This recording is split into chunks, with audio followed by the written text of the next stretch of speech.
Across the world, beneath layers of earth and time, lie mysteries so strange that they defy explanation. Ancient structures that shouldn't exist, artifacts that challenge our understanding of history, and civilizations that seem to have vanished without a trace. What if these anomalies were not just mistakes of the past, but clues to something far greater, far more unsettling than we can imagine? For centuries, humanity has grappled with these questions, and yet the answers remain elusive. What secrets are buried in the ruins of ancient worlds? Join us as we uncover 3 hours of the most bizarre archaeological mysteries that still leave us questioning everything we thought we knew about our origins. Deep in the heart of Sweden, nestled within the vast expanse of the Öland Island, lies the ancient, haunting site of Sandby Borg. At first glance, it's little more than a sprawling ruin, a set of stone walls that seem to crumble with age and time. But beneath this quiet, desolate exterior lies a chilling mystery, one that has endured for over a millennium, untouched by explanation. Sandby Borg is a ring fort, a relic of the late Iron Age, built around 1,500 years ago. Its walls, made of large stone blocks, still stand resolutely against the elements, though many have fallen into decay. The fort once served as a defensive outpost, a sanctuary for its inhabitants from the turbulent world outside. Yet, despite its strategic location on the edge of the island, the purpose of this place seems to have been abruptly interrupted. In the year 500 BC, something terrible happened here. Evidence found at the site suggests that the people of Sandby Borg were massacred in a brutal, swift attack. But what remains most unnerving is not the carnage itself, but the way the victims were left, untouched, abandoned where they had fallen. This was no ordinary raid.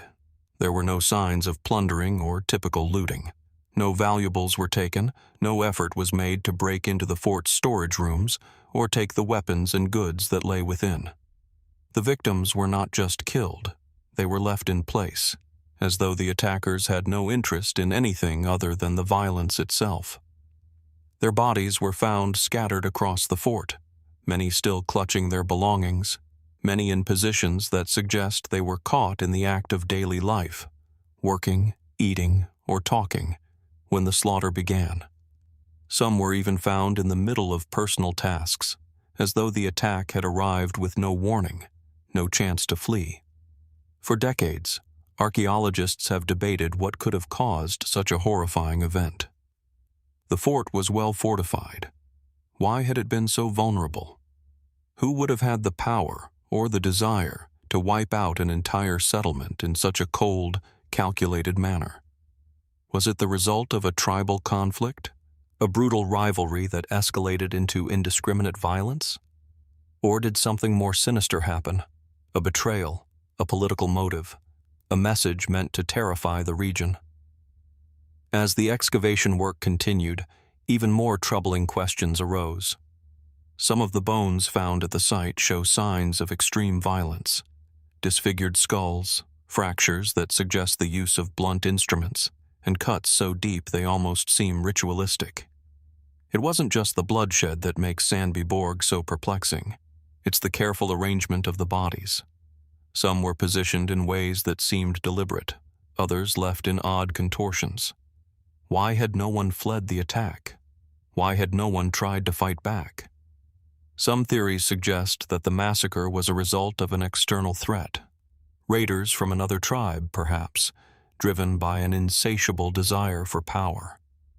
Others speculate that the attackers might have been members of the community itself, driven by internal strife, and perhaps a desire to secure the fort for themselves. Could this have been the result of a political coup gone wrong, or a religious or cultural purge within the community? But there are also more fringe theories that drift into the realm of speculation.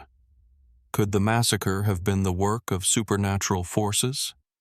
Was this, as some suggest, an act of punishment from the gods, or a ritual sacrifice to appease a higher power? And what of the oddity of the fort's abandonment? Why was the site left so untouched, with no signs of a follow-up attack, no evidence of retaliation or further conflict in the region for years afterward? No one can say for certain what truly happened at Sandby Borg. Despite years of excavation and research, the answers remain elusive. The bones tell a story of sudden violence, but they leave too many questions unanswered. Why were the bodies abandoned in such a deliberate way? Why was there no sign of struggle, no defensive marks, no attempt at escape? And why, even today, do we still know so little about the true reasons behind the massacre? Perhaps Sandby Borg holds secrets that history has yet to uncover. Perhaps the final truth of what happened that fateful day will always remain locked in the silence of its stones. But one thing is certain: the mystery of the Sandby Borg massacre is far from over. The unanswered questions echo through time, calling us to seek the truth, even if it remains just beyond our reach. As we leave the eerie stillness of Sandby Borg behind, we travel to a vastly different but no less mysterious place: the remote hills of Ethiopia. Here, among the jagged peaks of the Simien Mountains, stands an enigma known as Dungur Stonehouse. Unlike Sandby Borg, there are no mass graves to unravel, but the puzzle it presents is equally perplexing. Dungur is a stone structure that rises abruptly from the landscape, nestled in an area known for its harsh terrain and ancient traditions. The structure itself is both ancient and unusual, a construction of massive stones stacked in a circular pattern, without mortar. It has been described as a stone house, though calling it a house seems to oversimplify the mystery. Dungur is far more than a dwelling. It is a complex, ancient site that raises questions about the people who built it, their culture, and their intentions. The site was first identified as part of the broader Aksumite kingdom, an ancient civilization that flourished in the highlands of Ethiopia from around the 1st century BC to the 7th century AD. The Aksumites are well known for their impressive stone monuments, particularly their towering obelisks and stelae, which stand as silent witnesses to a long-lost kingdom. But Dungur Stonehouse doesn't fit neatly into the conventional narrative of Aksumite architecture. The structure itself is an architectural puzzle. Its cylindrical shape and the use of large, uncut stones suggest an advanced understanding of construction, yet its purpose remains ambiguous. Was it a palace, a temple, or something entirely different? What role did this isolated stone house play in the complex social and political world of the Aksumites? What we do know is intriguing, but also unsettling. Dungur has long been linked to the famous Queen of Sheba, the legendary ruler who, according to both biblical and Ethiopian texts, visited King Solomon in Palestine. The Queen's kingdom, often referred to as Sheba, is thought by some historians to have been located in the region of modern-day Ethiopia or Yemen. Dungur Stonehouse, with its mysterious appearance, has long been a candidate for the royal palace of Sheba herself, though no definitive evidence links the structure to the queen's reign. The site's location, perched on a rugged mountain slope, suggests it was a place of great significance, perhaps both practical and symbolic. The Aksumites were a people deeply connected to their environment, and many believe that Dungur Stonehouse could have been a place for religious or ceremonial purposes. The site is aligned with the sun, and certain parts of the structure may have been designed to capture the first rays of sunlight at key moments during the year. This connection to the celestial bodies is a theme common to many ancient sites, from Stonehenge to the pyramids of Egypt. But does it have the same purpose here, or is it simply coincidence? And what other meaning might these stone walls, weathered by time, hold? The mystery deepens when one considers the construction of Dungur itself. The stones used to build it are enormous, each weighing several tons, yet the structure was built without the aid of mortar.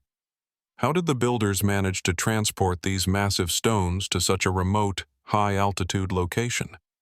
And more importantly, why build such a monument in the first place? Some scholars suggest that Dungur may have been a royal tomb, a place where powerful rulers or key religious figures were laid to rest. This theory is supported by the presence of numerous other burial sites in the region, many of which contain intricate, valuable artifacts and stone carvings. However, no bodies have ever been found at Dungur, and no definitive evidence has been uncovered to support the idea of it being a tomb. In fact, the lack of grave goods or skeletal remains raises further questions. If Dungur was a tomb, why was it left unmarked, its contents abandoned? Others propose that the stonehouse was a center for religious worship. Ancient Aksumite religion, like many others of the time, centered around the worship of the sun, the moon, and the stars. Could Dungur have been a place for sacred rites, where kings and queens sought guidance from the heavens? The structure's alignment with celestial events and its remarkable isolation suggest that it could have been a location for astronomical observation or spiritual reflection. But why then was it abandoned, if indeed it was at some point in the distant past? There are even more speculative theories that have circulated over the years. Some believe that Dungur might have been a site of significant ritualistic importance, perhaps even linked to ancient gods and deities. Could it have been a place where the rulers of the Aksumite kingdom communed with divine forces? Could the structure's very form and orientation have been designed to channel spiritual energy or align with certain constellations, much like the pyramids of Egypt or the sacred temples of the Maya? In the absence of conclusive evidence, all of these theories remain speculative. The true purpose of Dungur Stonehouse may never be known, and yet its silent stone walls continue to captivate all who visit. The mystery of why such a monument was constructed, who built it, and what it was meant to represent is a question that time has yet to answer. And so, we are left with the possibility that Dungur may hold secrets far older and deeper than we can imagine. What might still lie buried within its stones, waiting to be discovered? Could there be more to this stonehouse than we understand? Or is it merely a relic of a long-forgotten people, whose intentions are lost to the ages? As we continue to explore the ancient world, we can only wonder what other mysteries like Dungur Stonehouse remain hidden, waiting to be uncovered by those with the patience and determination to look deeper. As we leave the jagged mountains of Ethiopia behind, we journey across the Atlantic to a distant and mysterious land, the lush, untamed jungles of northeastern Brazil. Here, tucked away in the remote wilderness of the Ingá Valley, lies a stone that has puzzled archaeologists and historians for centuries. Known as the Ingá Stone, this massive monolith bears intricate carvings that seem to defy any conventional explanation, offering a glimpse into a past that we are still trying to understand. The Ingá Stone is not an ordinary rock. It stands out against the verdant backdrop of the rainforest, measuring over 10 feet tall and 20 feet long, with deeply carved symbols and shapes that stretch across its surface in a mesmerizing pattern. The stone, located near the town of Ingá in the state of Paraíba, was first discovered in the 19th century, and ever since it has been the subject of fascination and debate. But what truly sets it apart from other petroglyphs or rock carvings around the world is the sheer complexity and mystery of the symbols that adorn it. Upon closer inspection, the carvings appear to depict a series of geometrical shapes, spirals, and curving lines, along with what some believe to be representations of human figures, animals, and other forms that do not seem to align with the known indigenous cultures of the region. Some scholars have even suggested that the carvings could represent a form of writing, a script that might predate any known alphabet or written language by thousands of years. But here's the catch. No one has been able to decipher the meaning behind the symbols, or even confirm what language, if any, they represent. The mystery deepens with every attempt at interpretation. Mainstream scholars propose that the carvings were made by indigenous peoples who inhabited the region long before the arrival of European explorers. These early peoples, they argue, may have left behind a complex record of their beliefs, social structures, or interactions with other cultures. But the true origins of the Ingá Stone remain elusive. Some suggest it could have been created by a group of people whose civilization has been lost to history, their culture vanishing without a trace. However, this theory does not explain the most perplexing aspect of the stone: the carvings themselves. Unlike any other petroglyphs found in the Americas, the symbols on the Ingá Stone do not seem to correspond to the known patterns of indigenous art from the pre-Columbian era. Some of the carvings resemble those found in ancient cultures from across the globe, spirals that echo designs seen in European Neolithic sites, human figures that resemble those of ancient Egyptian depictions, and even patterns that could be mistaken for those of Mesopotamian or Sumerian writing. Is it possible that the Ingá Stone was created by a lost civilization with far-reaching cultural connections, one that spanned continents and time periods? Or could the carvings represent something more enigmatic, an ancient message from a people who were not only advanced, but perhaps ahead of their time? The speculation doesn't stop there. Some researchers have gone so far as to suggest that the Ingá Stone could be evidence of a much older civilization that once thrived in the Americas, long before the indigenous groups that European settlers would eventually encounter. Could the symbols be a form of communication from a forgotten people, lost to time and memory, whose existence has left no other trace? And if that's true, how could these people have developed such advanced knowledge, and why would their presence remain so elusive? Others have proposed more fringe theories.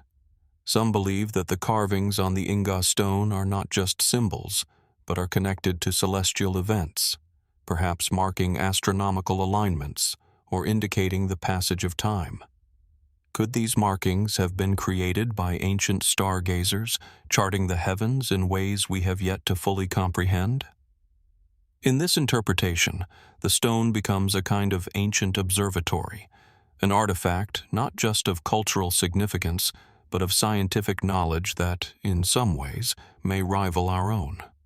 Another theory, one that borders on the speculative, suggests that the Ingá Stone could have been the work of an ancient extraterrestrial civilization, or at least influenced by visitors from beyond the Earth.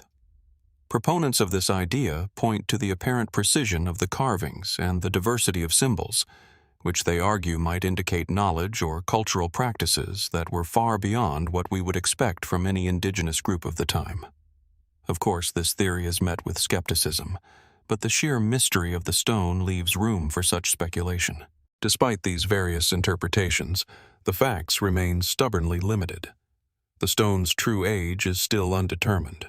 Some believe it could date back to as far as 5,000 years ago, while others argue it might be much younger, perhaps created by a civilization more recent than we realize. Radiocarbon dating has been inconclusive, and the environmental conditions of the site have made further exploration difficult. Additionally, the surrounding region is home to many other mysterious artifacts and carvings, raising the question, is the Ingá Stone part of a larger network of hidden archaeological sites waiting to be uncovered, or is it an isolated anomaly? What is clear, however, is that the Ingá Stone continues to defy categorization. It is not a simple rock, nor is it a straightforward artifact. It is a puzzle, a symbol of the unknown that forces us to reconsider everything we know about ancient history. So, we are left to wonder, could the Ingá Stone be a key to understanding an ancient civilization that we have yet to uncover? Or is it simply the product of a forgotten culture whose meaning has been lost to the ravages of time? The truth remains just out of reach, waiting for the next generation of explorers, researchers, and dreamers to take another look and perhaps, finally, unlock the secrets it holds. As we stand before the stone, the questions persist. What was it meant to convey? Who carved it, and why? And what knowledge does it still hold, buried in its weathered surface, waiting to be understood? As we move deeper into the mysteries of the ancient world, we travel westward, to the windswept hills of Ireland, where another enigma awaits. Far from the bustling streets of modern cities, in the serene countryside of County Wicklow, lies a site that has baffled archaeologists for centuries: the Seefin Passage Tomb. A quiet and remote place, it offers little in the way of answers, but rather a multitude of questions.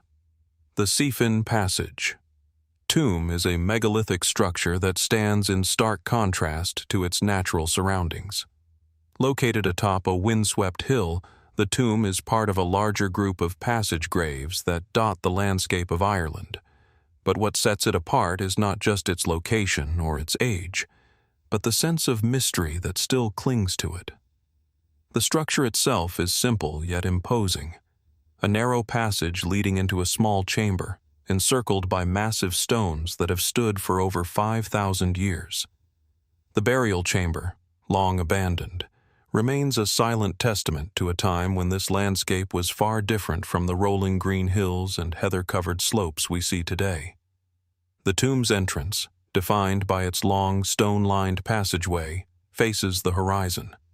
Its alignment is significant, as it seems to track the movements of the sun, particularly during the solstices. On these days, the first rays of sunlight filter through the narrow passage and illuminate the central chamber. This precise alignment suggests that the people who built Seefin were keenly attuned to the movements of the heavens, marking a cultural connection between the earth and the cosmos, a theme echoed throughout megalithic sites across Europe. But this is where the certainty ends and the questions begin. Who built Seefin? And why? These are questions that have no clear answers, even though many theories have been proposed over the years. Some suggest that the tomb was constructed by an early farming society that had already begun to settle in the area, while others argue that it could have been the work of a more advanced, even mysterious group of people whose purpose and origins are unknown. What is clear, however, is that the tomb was intended for more than just practical use.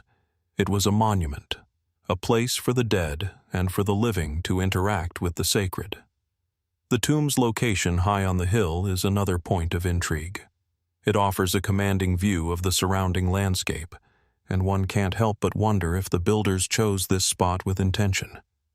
Did they believe the spirits of the dead would ascend to the heavens from this elevated position?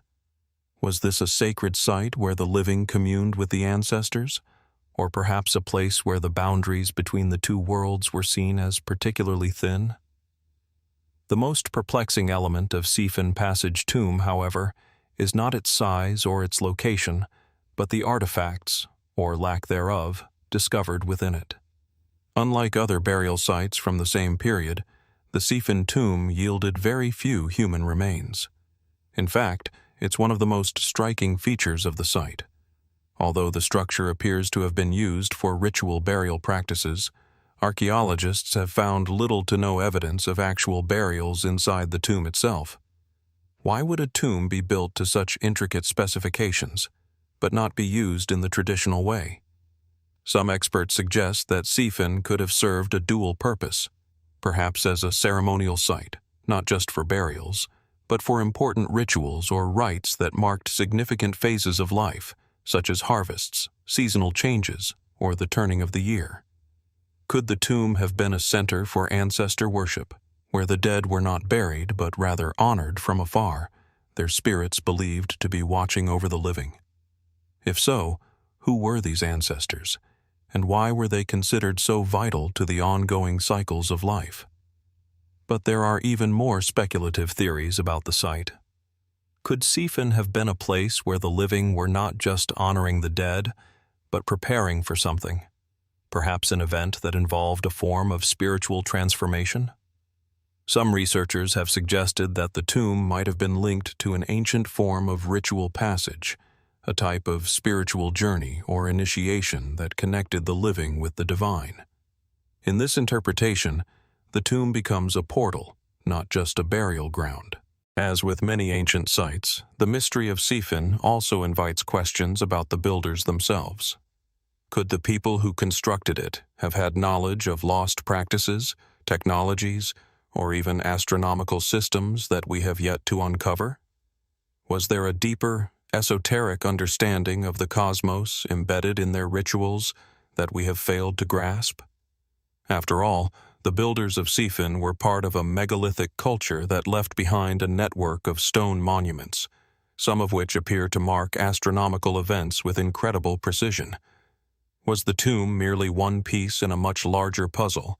And if so, what did it signify in the greater scheme of things? Then there's the possibility that the Seefin Passage tomb is not a standalone structure at all. It sits within a broader context of megalithic sites across Ireland, many of which share similar features: narrow passages, ritualistic alignments, and an overarching connection to the cycles of the sun and the moon. Was Seefin just one chapter in a much larger story of ancient practices passed down from one generation to the next, each monument built to reinforce an understanding of the universe that we are only beginning to grasp? As we stand before the tomb today, we can't help but wonder, what is hidden beneath its weathered stones? What truths about the past are still buried, waiting for the right minds to unlock them? Perhaps the key lies not in the tomb itself, but in the larger landscape of which it is a part, an ancient network of sacred sites that may hold the answers to questions we haven't yet thought to ask. Seefin is, like so many other ancient sites, a riddle that refuses to be solved. It calls to us across millennia, offering glimpses into a culture that has long since vanished, but whose memory, in the silence of the stones, continues to echo. And as we seek to understand these distant ancestors, we can only ask, what is it that we're really looking for? And what are we missing, lost in the gaps between our understanding and theirs? From the windswept hills of Ireland, we turn our gaze to the mist-laden hills of Somerset, England, an area steeped in history, legend, and mystery. Here, among the gentle slopes of the Mendip Hills, lies a site that has long been shrouded in enigma: Cadbury Castle. To the casual observer, it might seem like just another ancient hill fort, but the legend that surrounds it, coupled with its strategic position and mysterious past, raises far more questions than answers. Cadbury Castle, also known as the Camelot of Arthurian legend, is an ancient hill fort that rises abruptly from the surrounding landscape, commanding a view of the horizon for miles in every direction. The earthworks of the site, high, steep banks and deep ditches, hint at the fortifications of a people who knew the value of defense and control. Yet, despite its size and strategic location, there is little concrete evidence of its use during the historical periods that might explain its significance. It is an imposing structure, but its purpose and the identity of its builders remain a subject of fierce debate. Cadbury Castle has long been associated with the legendary King Arthur, the fabled hero of medieval British folklore.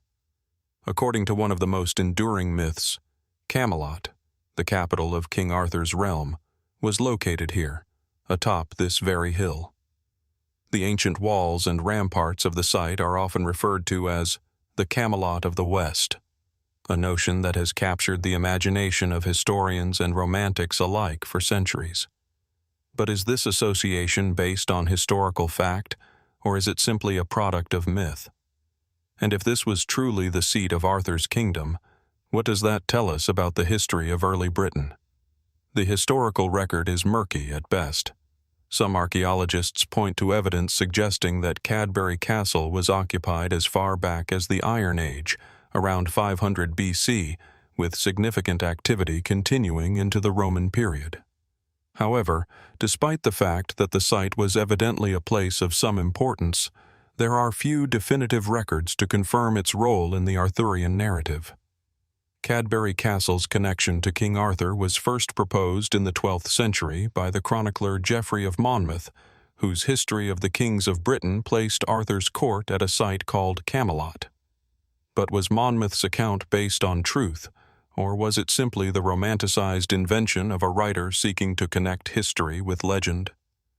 The association with Arthur was further popularized in the 19th century, when the writer Sir Thomas Malory included the site in his Le Morte d'Arthur, a seminal work that cemented the Arthurian legends in Western literary tradition. But even so, the question remains: Could a historic figure like King Arthur have ever actually existed? Or is he a purely mythical construct, a symbol of an idealized past rather than a real person? Some archaeologists dismiss the idea of a direct connection between Cadbury Castle and King Arthur, suggesting instead that the site was merely a strategic fortification used by the Celtic tribes of the region. The massive earthworks at Cadbury, with their imposing banks and ditches, suggest a place built for defense, and perhaps a political or military center for these early inhabitants. They could have been a tribe seeking to protect their land and people during a turbulent period of early British history. The fort's location, high on the hill, provided a vantage point that would have been ideal for spotting approaching invaders or rivals. Yet, while its military purpose is clear, the association with Arthur is much less certain. However, even if Cadbury Castle was not the site of King Arthur's court, the site still harbors its own set of mysteries. Archaeological excavations have uncovered a variety of artifacts, ranging from Roman coins to early medieval pottery, suggesting that the site was continuously used and reused over centuries. Yet, for all the evidence of human activity, there are no definitive signs of what life was truly like here, nor any conclusive evidence of its final abandonment. What happened to the people who once lived in Cadbury Castle? Did they leave because of an external threat, or did they simply abandon the site over time, moving to other locations for reasons we may never fully understand? Some theories suggest that the hill fort was not abandoned at all, but rather transformed.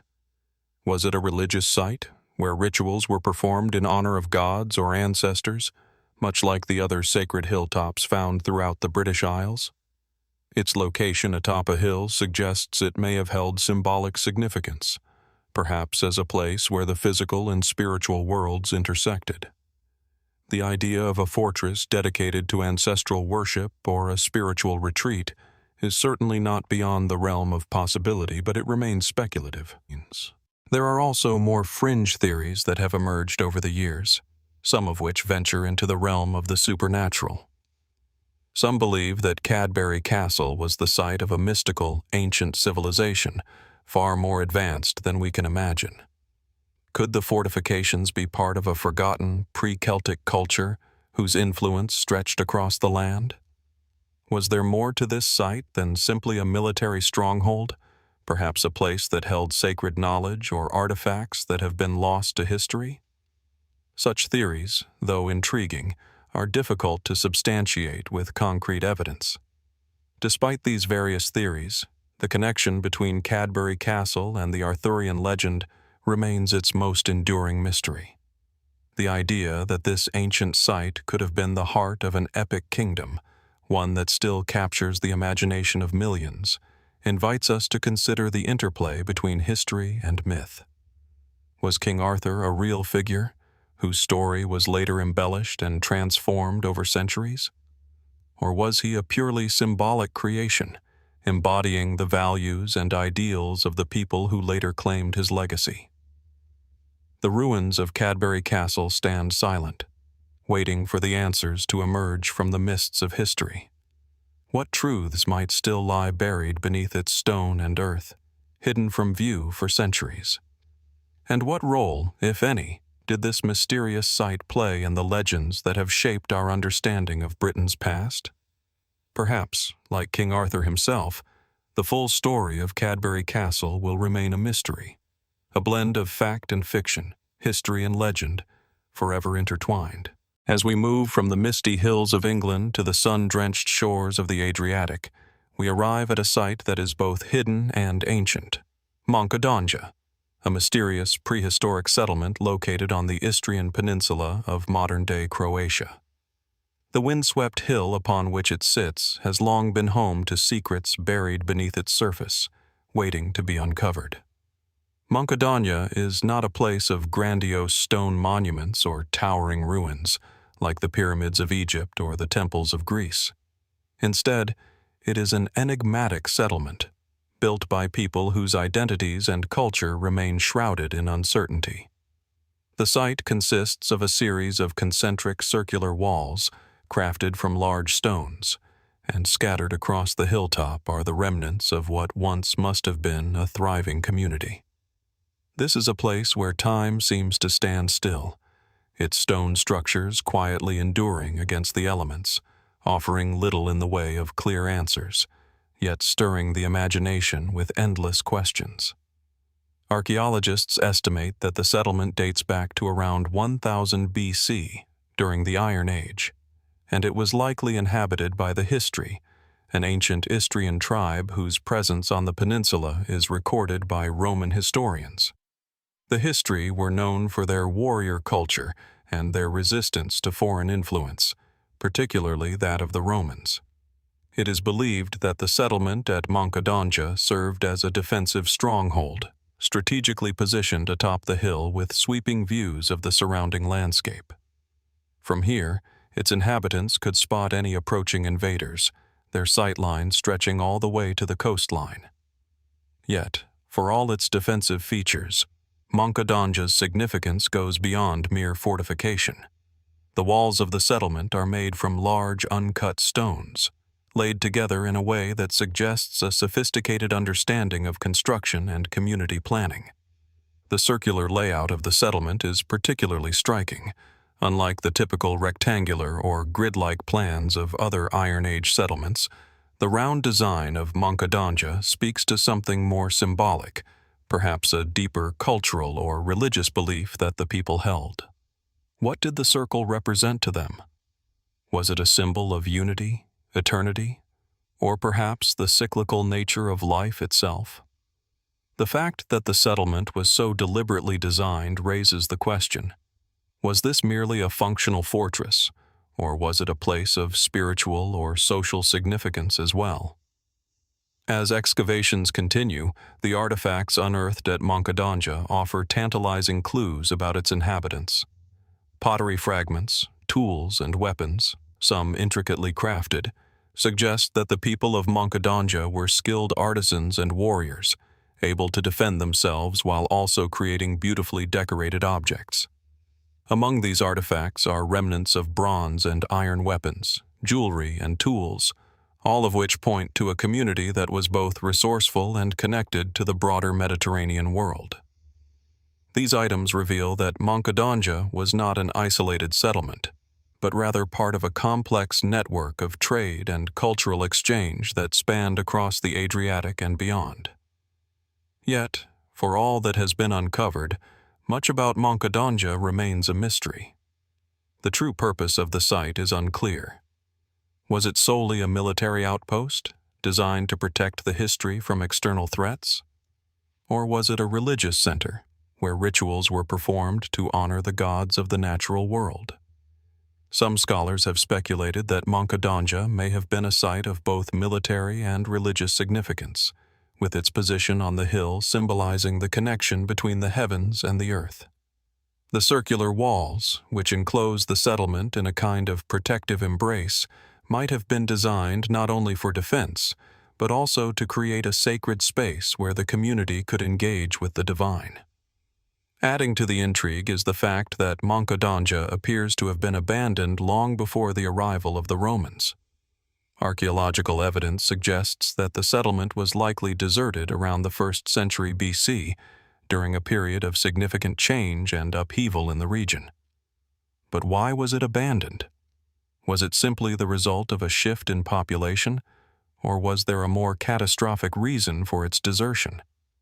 Some have speculated that the Histri were displaced by the Romans or by other invading forces, but no definitive evidence has been found to explain the sudden departure of the people who once lived here.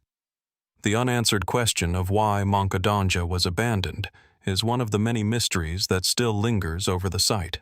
Another perplexing feature of the settlement is the fact that, despite its defensive nature, there is little evidence of significant warfare or destruction at Monkodonja. No large-scale battles have been discovered, nor have the remains of violent clashes been found in the archaeological record. This raises the possibility that the settlement may have been abandoned not because of an invasion, but due to internal factors, perhaps social or political changes within the Histri themselves. Could the people of Monkodonja have voluntarily left, perhaps in search of a better location or in response to shifting cultural dynamics? There are also more speculative theories that attempt to explain the disappearance of the settlement. Some have proposed that Monkodonja was the site of an ancient religious conflict, with rival factions fighting for control of a sacred space. Others have suggested that the settlement may have been abandoned due to environmental factors, such as a shift in the local climate that made the region less hospitable. Could the people of Monkodonja have been driven from their homes by a combination of natural disasters, famine, or disease? Or were they simply drawn away by new opportunities elsewhere? The lack of conclusive answers to these questions only adds to the mystery surrounding Monkodonja. The site has long been a subject of fascination for historians and archaeologists, but much about it remains elusive. Could there be a deeper, hidden history beneath the surface of this ancient settlement? Was Monkodonja a place of greater cultural or spiritual significance than we can yet comprehend? And if so, what happened to the people who once called it home? Perhaps the most intriguing question of all is whether Monkodonja was just one part of a much larger, still undiscovered network of settlements, all connected by shared beliefs and customs. What if the people of Monkodonja were not just isolated hill dwellers, but part of a broader civilization whose legacy has been almost entirely erased by time? As we continue to peel back the layers of history, we are left to wonder, what mysteries still lie buried in the earth at Monkodonja? What knowledge, practices, and stories might yet be hidden, waiting for the right combination of curiosity and determination to uncover them? In a world filled with ancient mysteries, Monkodonja stands as a testament to the complexities of the past, a reminder that even the most seemingly quiet and unassuming sites can hold secrets that challenge our understanding of history itself. As we continue our journey across the landscapes of ancient civilizations, we find ourselves on the windswept hills of central Scotland, at Cairnpapple Hill, an enigmatic site that has intrigued archaeologists for decades. Here, high above the surrounding valley, nestled in the rolling countryside, lies a complex of structures that defy easy classification, whispering of ancient rituals, beliefs, and a people whose world we have yet to fully understand. Cairnpapple Hill is, at first glance, an imposing and quiet place, a place that seems to stand apart from the rest of the land. The hilltop itself is crowned with the remains of a large stone-built enclosure, an arrangement of stones that once formed part of a Neolithic or early Bronze Age settlement, which dates back to around 4,000 to 3,500 BC. The site has long been known for its unique arrangement of features, including a series of cairns, stone burial mounds, terraces, and a remarkable set of concentric stone rings. These features suggest that Cairnpapple Hill was a location of great significance, but its exact role and purpose remain elusive. At the center of the site is a stone-built platform, believed by many to have been used for ceremonial or religious purposes. The platform itself is ringed with stones, and within the circle, archaeologists have found evidence of ritual activity, including fragments of pottery, animal bones, and offerings.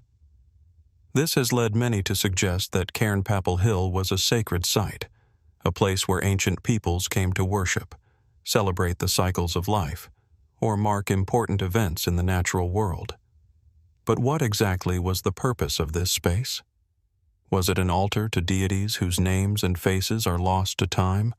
Or was it a site for rites of passage, a place where communities gathered to commemorate births, deaths, and other significant milestones? The evidence points toward a society that was deeply connected to the rhythms of nature, as the layout of the site seems to be aligned with the movement of the sun, particularly during key solar events such as solstices. This alignment suggests that the builders of Cairnpapple Hill were keenly aware of the celestial bodies and their movements, using them as markers to structure their ceremonies. The precise construction of the site, its stone rings, cairns, and terraces, indicates a sophisticated understanding of geometry and astronomy. In fact, some researchers have suggested that Cairnpapple Hill may have served not just as a ceremonial site, but also as an early form of astronomical observatory, used to track the sun, the moon, and the stars in ways that could have influenced agricultural practices, religious rituals, and even social organization.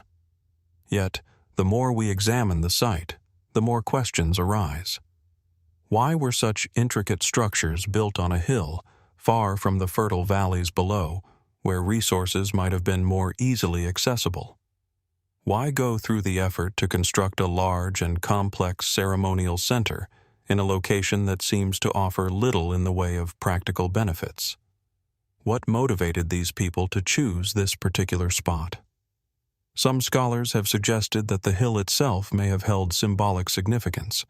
Perhaps it was seen as a place closer to the heavens, a site where the veil between the mortal world and the divine was thin, a common theme in ancient cultures that constructed temples and sacred sites in elevated locations. Could it be that Cairnpapple Hill was believed to be a place where the gods were closer, where offerings and prayers would carry more weight? Moreover, the presence of burial mounds at Cairnpapple Hill hints at another layer of mystery. The mounds, which are located around the site, contain human remains and artifacts, leading to the suggestion that the hill was used not just for ceremonial purposes, but also as a burial ground. The placement of these burials, along with the unusual positioning of the cairns, raises further questions. Were these burials a means of connecting the dead with the spiritual significance of the hill? Or were the dead themselves believed to have been honored at a specific time of year, perhaps during the solstices or equinoxes, when the sun would align with the monuments on the hill? Despite the clear evidence of ritual activity, Cairnpapple Hill does not seem to have been a permanent settlement. Unlike many other ancient sites, there are no signs of long-term habitation here, no large-scale dwellings or evidence of a sustained agricultural community.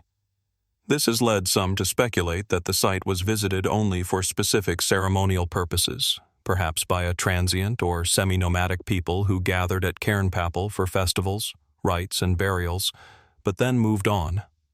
If this was the case, it raises yet another question. What kind of society would build such a monumental site without settling there permanently? Was Cairnpapple Hill a place of pilgrimage, where people from surrounding areas gathered for a common purpose? Or was it the center of a much larger network of sacred sites that stretched across Scotland and beyond? Adding to the complexity of Cairnpapple Hill's history is the fact that the site appears to have been used for centuries, spanning different phases of the prehistoric period. Evidence from the site suggests that it was in use during the Neolithic and early Bronze Age, but it seems to have been abandoned at some point, only to be revisited later by different groups. There is little evidence to suggest that it was continuously occupied, and no clear indication as to why the site fell out of use in the first place.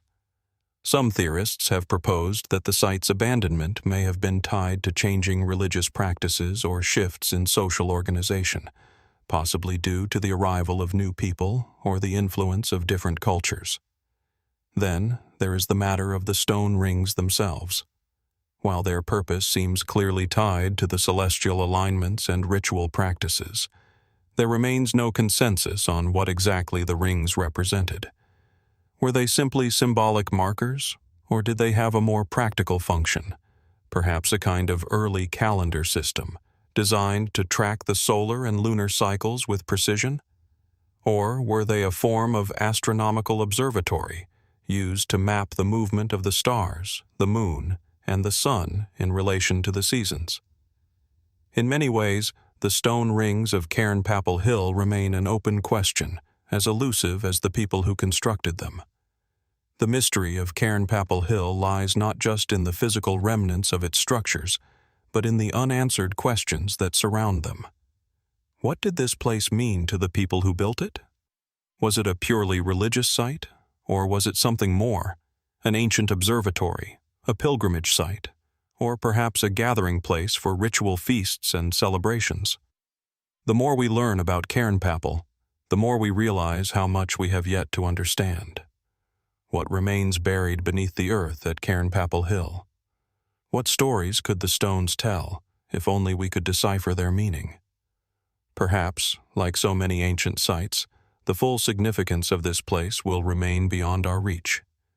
But as we look upon the stone circles, cairns, and terraces, we are reminded that the past is never fully lost.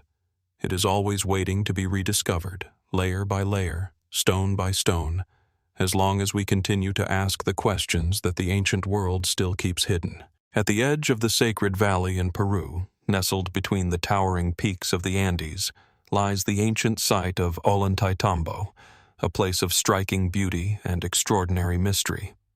Known for its terraces, temples, and breathtaking landscapes, Ollantaytambo is also home to one of the most perplexing archaeological features of the Inca world: its massive wall blocks.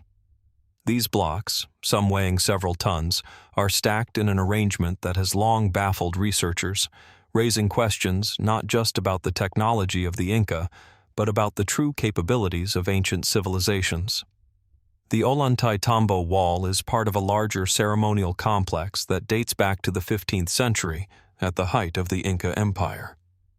The stone walls themselves are composed of enormous blocks, many of which are perfectly cut and fitted with such precision that even the thinnest blade cannot fit between them. The largest blocks, some of which weigh over 50 tons, are not only heavy but appear to have been moved with a level of skill that, even today, would be considered impressive. How, then, did the Incas, whose technology was primarily based on simple tools, manage to transport and position these massive stones? Mainstream archaeological theories suggest that the stones were cut using rudimentary tools such as copper chisels and shaped using abrasion techniques. Once cut, the stones were likely moved using levers, ropes, and ramps. The prevailing explanation is that the Incas employed large labor forces to move the stones into place, a feat requiring immense human strength and organization. But despite the practical explanations, there is an undeniable mystery surrounding the precision with which these stones were fit together. It is not just the size of the stones that impresses, it's the exactness of the cuts and the seamless way they interlock. How did the Incas achieve such fine craftsmanship without advanced tools or methods? This question leads us to some of the more speculative theories surrounding the construction of Ollantaytambo. Some researchers have proposed that the stones might have been shaped using techniques that have since been lost to history, perhaps involving some kind of advanced stoneworking methods. Could the Incas have possessed knowledge of a now forgotten technology, allowing them to carve and move these blocks with precision that modern machinery would struggle to replicate? And what about the way the blocks fit so perfectly, often without the need for mortar? Some suggest that this precision might indicate an almost superhuman level of skill, or even the use of methods that were not documented by the Incas themselves. Could there have been lost knowledge or even external influences that shaped the Incas' approach to construction? There is also the issue of the transportation of these colossal stones. Ollantaytambo's stone blocks were quarried from a site known as Pikillaqta, located across the valley. The journey across the rugged terrain would have posed significant challenges, with no advanced machinery available to lift and move the massive blocks. The most common theory is that the Incas used a combination of ramps, rollers, and human labor to transport the stones, but the logistics of such a task are still perplexing. The distances involved, coupled with the weight of the stones, make this a feat that modern engineers might approach with caution. How did the Incas manage to transport such large blocks over such great distances, especially in the mountainous terrain of the Andes? Some fringe theories venture into more unconventional explanations. Could the Incas have used an unknown form of levitation or sound frequency to move the stones? There are whispers among certain researchers and enthusiasts that the Incas or other ancient cultures might have discovered ways to manipulate natural forces, possibly using sound waves or electromagnetic fields to lift and transport the massive blocks with ease.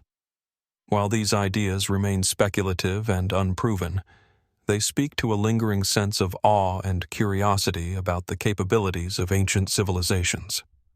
After all, if the ancient builders of Ollantaytambo were able to achieve such feats with limited resources, could there be knowledge or techniques that have been lost to time, buried beneath centuries of history?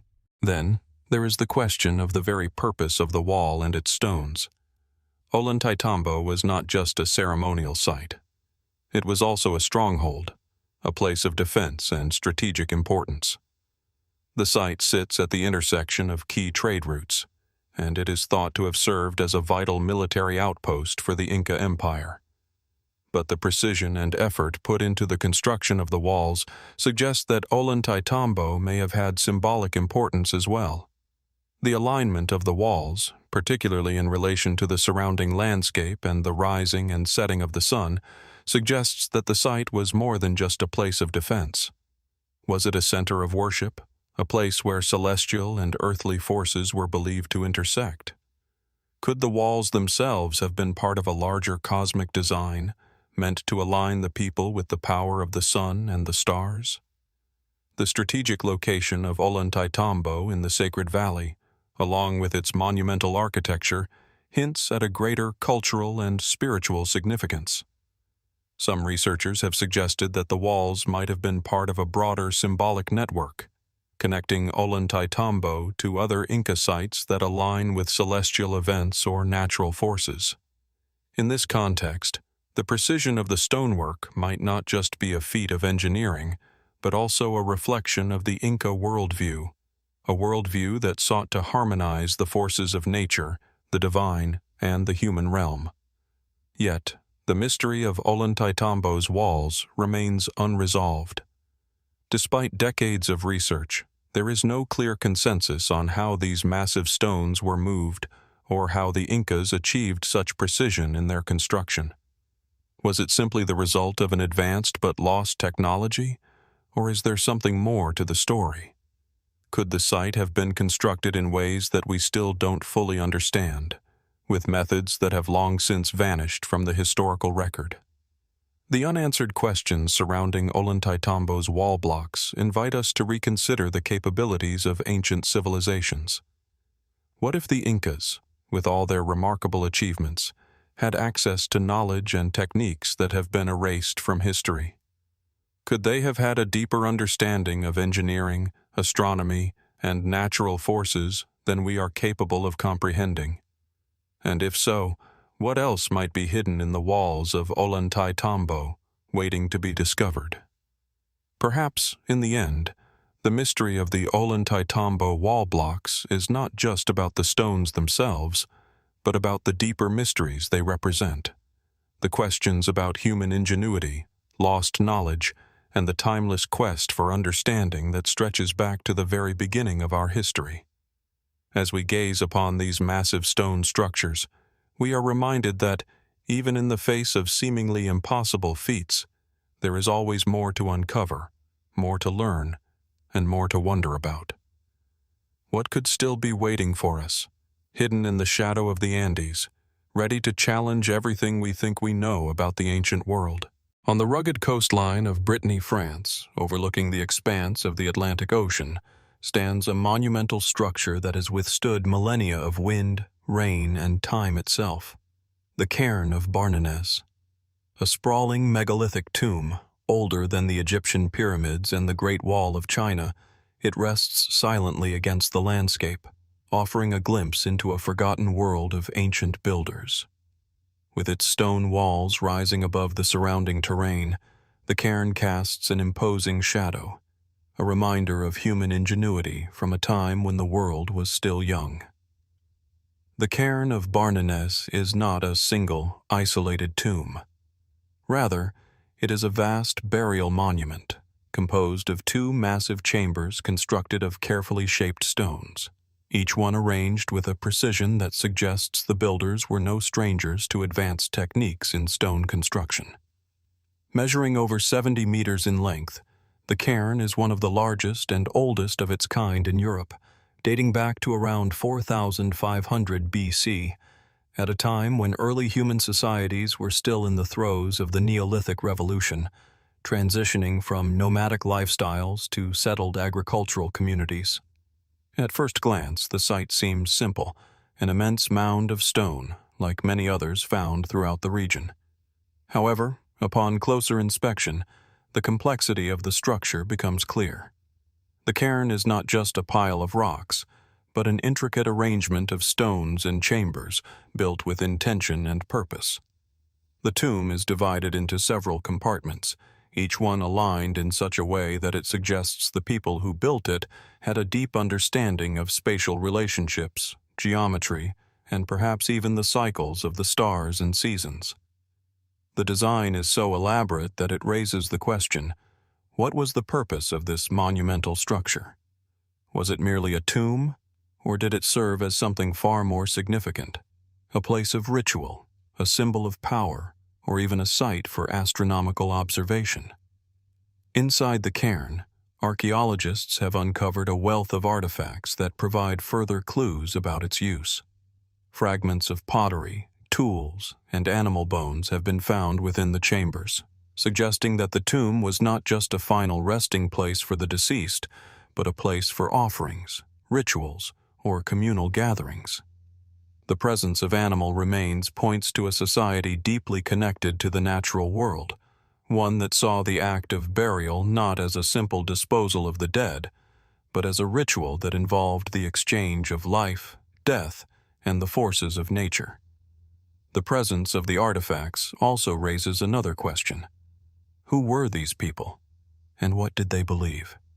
What kind of rituals did they perform inside these chambers, and why did they choose this specific site to create such an enormous and lasting monument? The construction of the cairn itself is equally mysterious. The sheer scale of the tomb suggests that its builders were organized and skilled, able to transport and shape massive stones with an expertise that, by modern standards, seems almost beyond their time. The stones used in the construction of the cairn were quarried from nearby areas, but even with the advantage of proximity, the task of moving and placing such large stones with the precision required is a feat that still baffles researchers. How did these ancient people, without the benefit of advanced tools or machinery, manage to lift and position stones weighing several tons? The construction techniques employed by the builders of Barnenez remain a subject of debate. Some suggest the use of wooden sledges or rollers, while others hypothesize that more advanced, and as yet unknown, methods may have been used. Could it be that the builders of the cairn possessed knowledge or techniques that have been lost to history, or is there a simpler, yet equally ingenious solution that we are yet to uncover?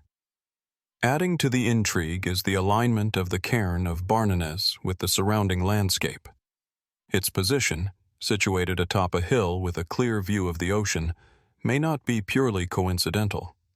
Some researchers have suggested that the cairn was built in alignment with certain celestial events, such as the solstices or equinoxes, indicating that the people who constructed it had a sophisticated understanding of astronomy.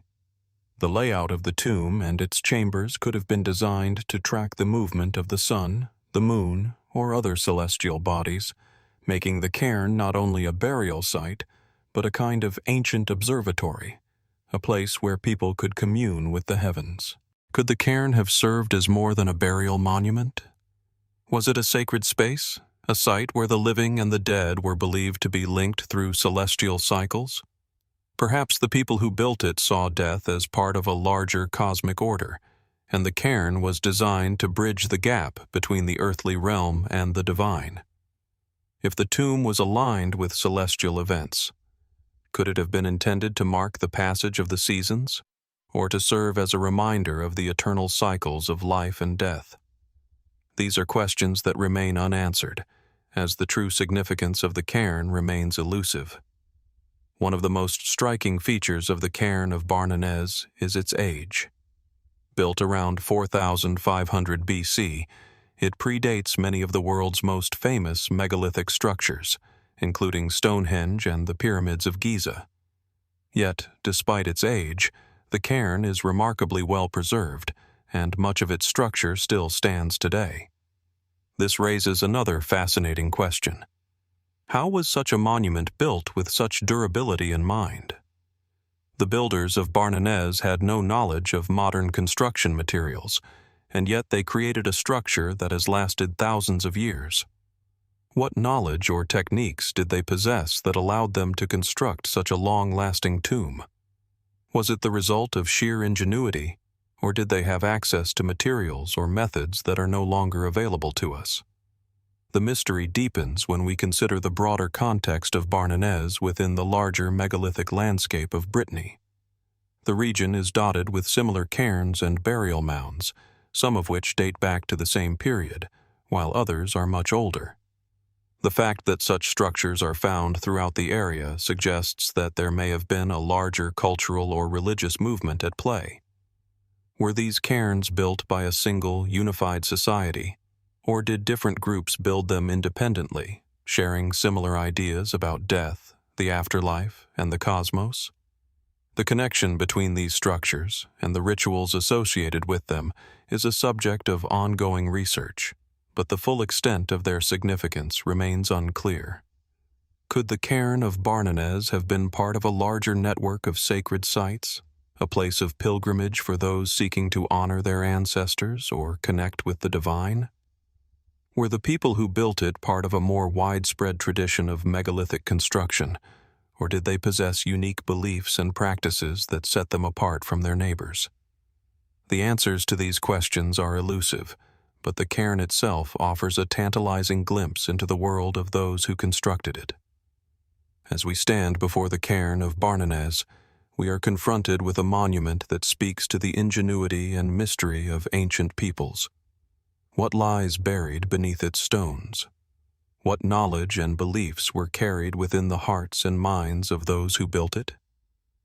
The answers may remain lost to time, but the cairn itself remains as a testament to the enduring curiosity of humanity, a reminder that, even in the face of the passage of millennia, the past continues to ask questions we may never fully answer. In the arid heart of the desert, where the scorching sun beats relentlessly upon the land, there exists a place of profound mystery, a place that seems out of time, hidden amidst the rugged cliffs of Wadi Al-Ayn. This desert valley, situated in the heart of the Arabian Peninsula, holds a wealth of secrets beneath its harsh exterior. Known for its ancient rock formations and oasis-like springs, Wadi Al-Ayn has long been a place of fascination for archaeologists, historians, and explorers alike. But beneath its serene surface, this place harbors a series of enigmatic features that challenge our understanding of the past. Wadi Al-Ayn, though not as famous as other archaeological sites in the region, has emerged as a key location for understanding the early civilizations of the Arabian Peninsula. It is a valley that offers an unusual combination of natural beauty and cultural significance. The valley is shaped by its deep canyons and winding waterways, with ancient water channels suggesting that the area once had a much more temperate climate, capable of sustaining a variety of life. But it is not just the landscape that draws attention. It is the structures and artifacts found within this valley that spark intrigue. Some believe that Wadi Al-Ayn was once home to a thriving civilization, one that left behind evidence of its existence in the form of carved rock inscriptions, ancient tools, and mysterious ruins. The most striking features in Wadi Al-Ayn are the rock carvings that adorn the canyon walls. Intricate designs etched into the stone, depicting scenes of daily life, animals, and enigmatic symbols. These petroglyphs have been dated to several millennia ago, some believed to be as old as 5000 BC. What makes these carvings even more remarkable is their style, which shares similarities with other ancient civilizations of the Near East, yet remains distinct in certain aspects. The figures depicted are not just abstract shapes. They are representations of animals, human figures, and geometric patterns, some of which seem to align with the natural landscape, suggesting that the people who created them may have had a deep connection to the environment, using the rocks as both a canvas and a guide. But the true mystery lies not in the carvings themselves, but in their meaning. What did these symbols represent to the people who created them? Were they simply decorative, or did they serve a deeper, spiritual or ritualistic purpose? Some researchers speculate that the carvings were part of an ancient form of communication, a way for the people to record events, mark important locations, or transmit knowledge across generations. Others suggest that these symbols may have been linked to the beliefs and spiritual practices of the time, possibly related to the worship of natural forces or celestial bodies. The question remains, what was the significance of these symbols, and what knowledge might they hold that we have yet to unlock? Beyond the petroglyphs, there are also traces of human settlement within Wadi Al-Ayn, including the remains of stone structures and ancient water systems. The most prominent of these is an ancient water reservoir, a testament to the ingenuity of the people who lived here. The reservoir, carved directly into the rock, is an impressive feat of engineering, suggesting that the people of Wadi Al-Ayn had a sophisticated understanding of hydrology and construction long before the advent of more advanced technologies. The fact that the reservoir is still intact today points to a highly skilled society that had the ability to adapt to the harsh desert environment, utilizing the available resources to sustain their way of life. But who were these people? What did they believe? And how did they thrive in such an unforgiving landscape?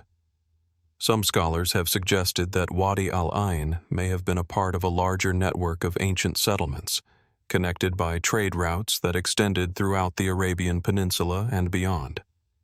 Evidence of trade goods, including pottery, metals, and beads, points to interactions with neighboring civilizations, such as those in Mesopotamia and the Levant. The location of Wadi Al-Ayn, at the crossroads of several ancient trade routes, would have made it an ideal hub for commerce and cultural exchange. But what was the relationship between Wadi Al-Ayn and the larger civilizations of the region? Was it an independent society, or was it a satellite of a more powerful state or empire? And how did this society, with its advanced water systems and intricate carvings, influence the development of the region as a whole?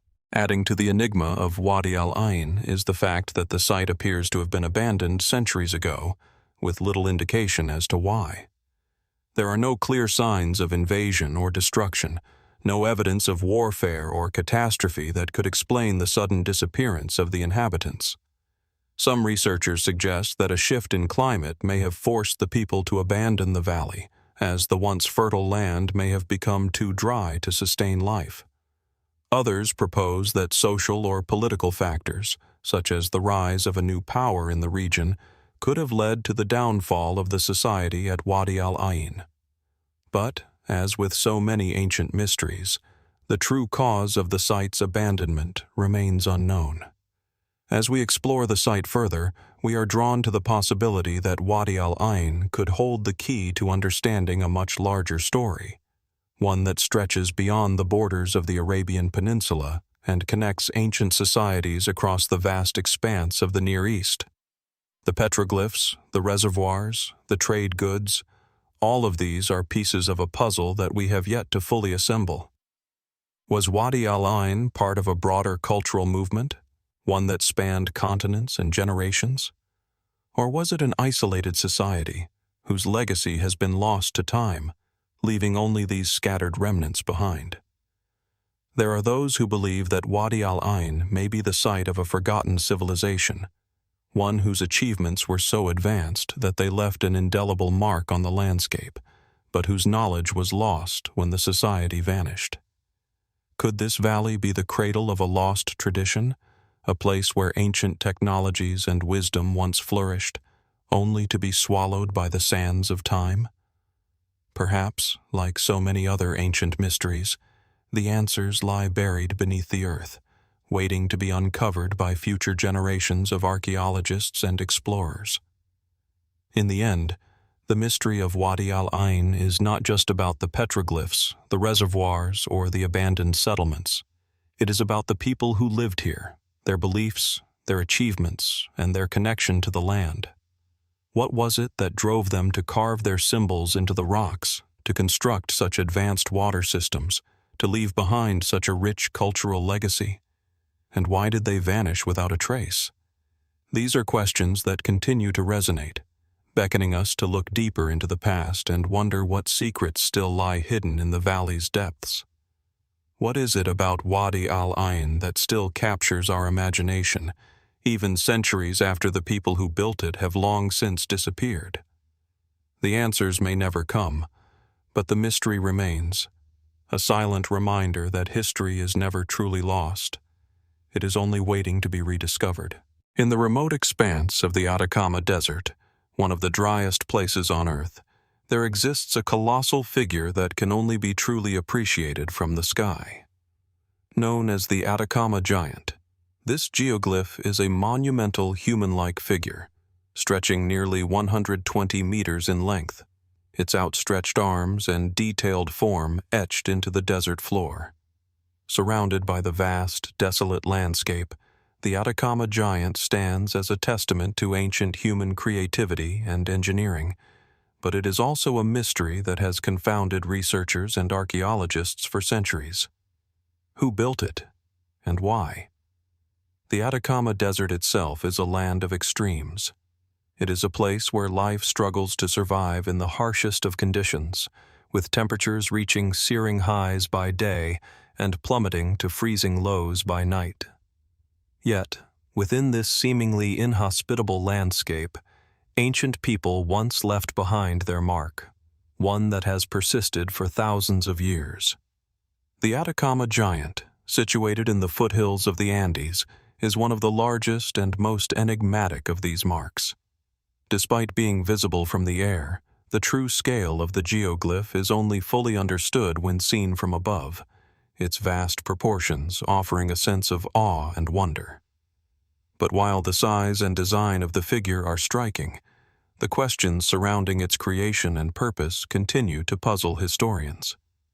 The geoglyph is believed to have been created by the indigenous peoples of the region, possibly the Atacameños or other pre-Columbian groups, around 1000 BC.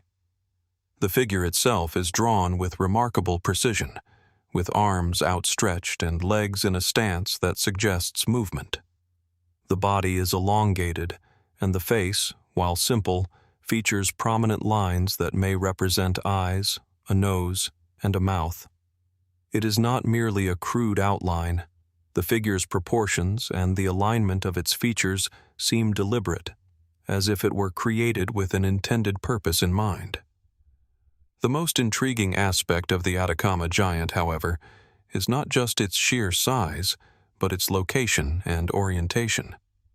The geoglyph is placed in a valley that is aligned with the surrounding mountains, yet it is positioned in such a way that it can be seen clearly only from the sky. This has led some researchers to suggest that the figure may have had a ceremonial or symbolic function, possibly connected to astronomical observations. Some theories posit that the figure may have been used in rituals or as a marker for celestial events, with its orientation aligning with certain constellations or the movements of the sun and moon. But while astronomical theories offer one possible explanation, they leave many questions unanswered. Why would a culture so deeply embedded in the harsh desert environment choose to create a figure of such size and complexity, one that could only be fully appreciated from the heavens? Was it a form of worship, a representation of a deity, or perhaps a symbolic marker for travelers and trade routes? The answers to these questions remain elusive. There are also those who speculate about the methods used to construct such a large geoglyph in the first place. The Atacama Giant was created by removing darker rocks from the desert floor, revealing the lighter sand beneath. The process would have required careful planning, coordination, and a deep understanding of the desert's geography. Yet, the ancient people who constructed the Atacama Giant would have had no advanced tools or machinery at their disposal. How, then, did they accomplish such a feat? Could the figure have been constructed over several generations, with the knowledge passed down through oral traditions? Or was the construction of the Atacama giant part of a grander design, with the knowledge shared by a more advanced society now lost to time? Adding to the mystery of the Atacama giant is the fact that it is not an isolated creation. The Atacama Desert is home to a number of other geoglyphs, some smaller and less defined, others more intricate.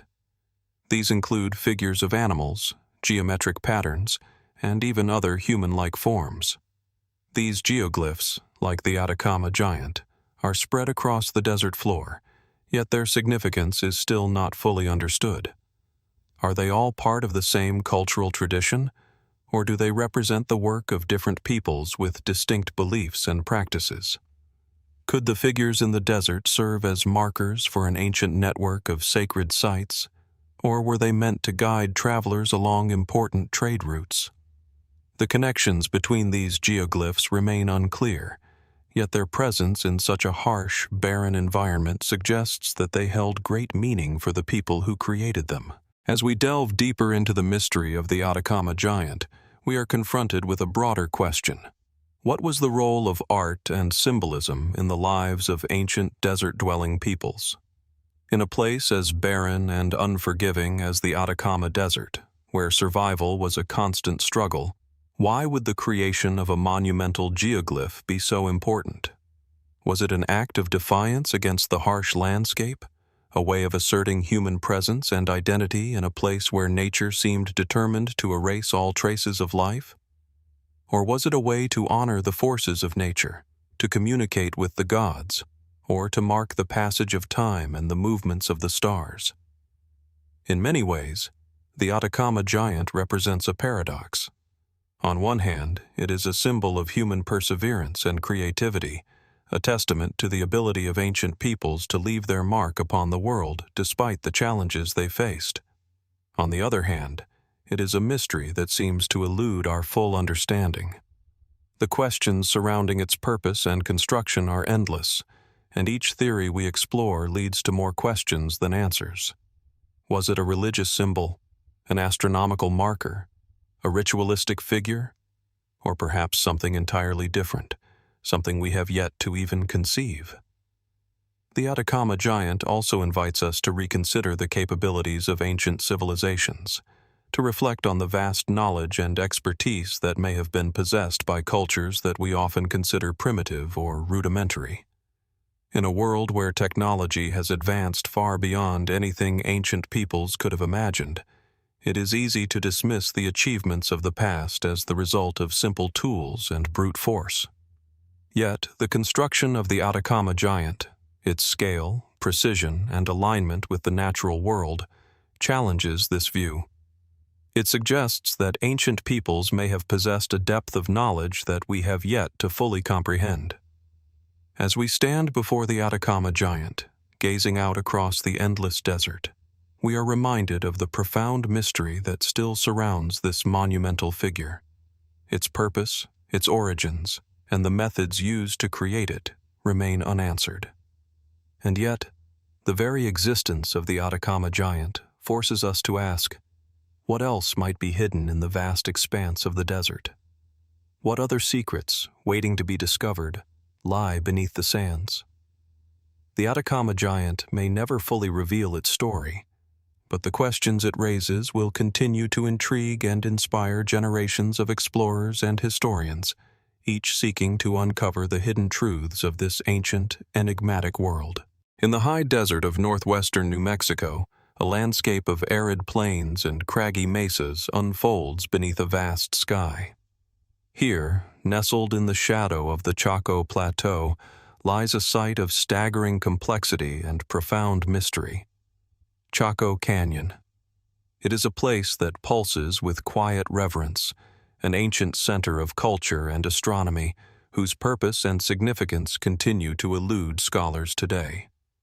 As you stand on the canyon's rim and look down into the vast stone ruins, it's almost as though the landscape itself holds its breath, waiting to reveal secrets that have remained hidden for centuries. The canyon is home to one of the most extraordinary archaeological sites in North America, a sprawling complex of monumental buildings, ceremonial kivas, and causeways that stretch across the desert floor in an almost deliberate pattern. This was once the center of the Chacoan civilization, a thriving hub of culture, trade, and astronomical knowledge that flourished between 900 and 1150 A.D. The structures here are vast, some of them the largest buildings ever constructed in prehistoric North America, with walls that still stand some 1,000 years later, defying time and the elements. The most iconic of these structures is Pueblo Bonito, a massive multi-storied building that once housed hundreds of people. Its carefully planned architecture, with its wide plazas and intricate internal rooms, suggests that it was not just a residential area, but a place of social and ceremonial significance. Pueblo Bonito is aligned with great precision to the cardinal directions, and its design indicates a sophisticated understanding of geometry and spatial organization. But what was the true purpose of these buildings?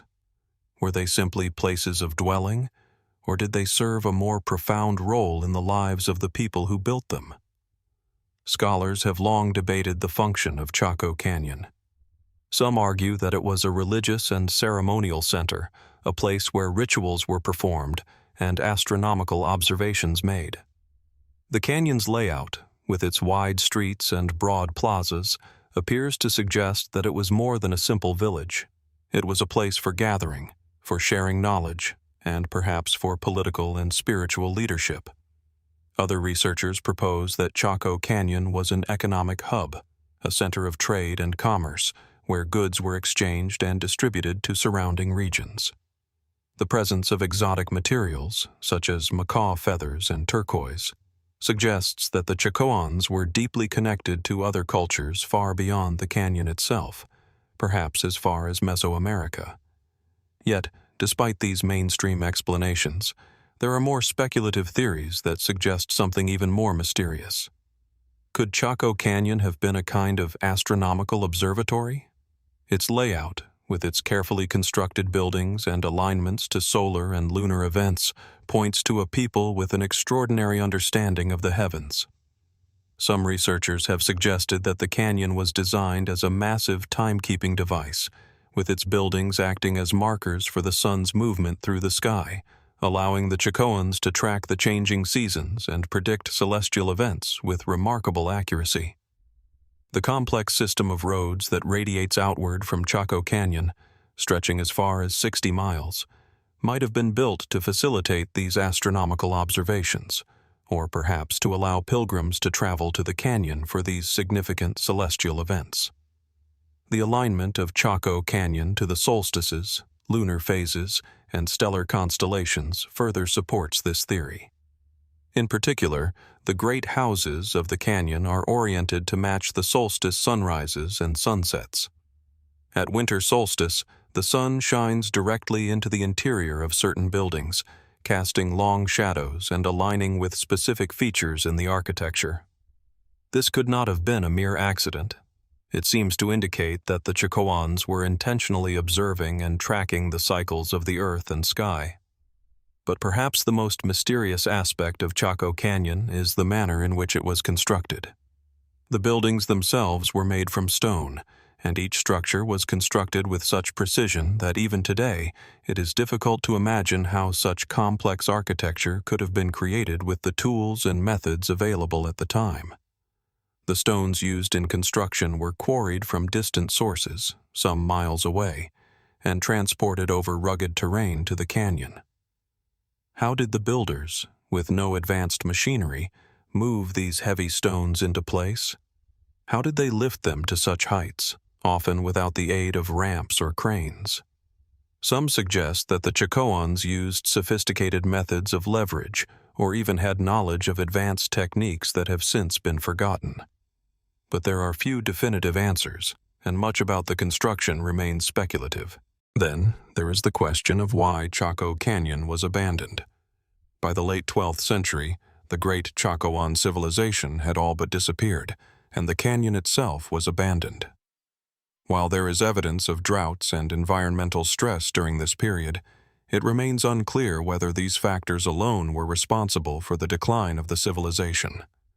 Was it simply a matter of the region becoming too inhospitable to sustain such a large population? Or was there some other, more mysterious cause behind the abandonment?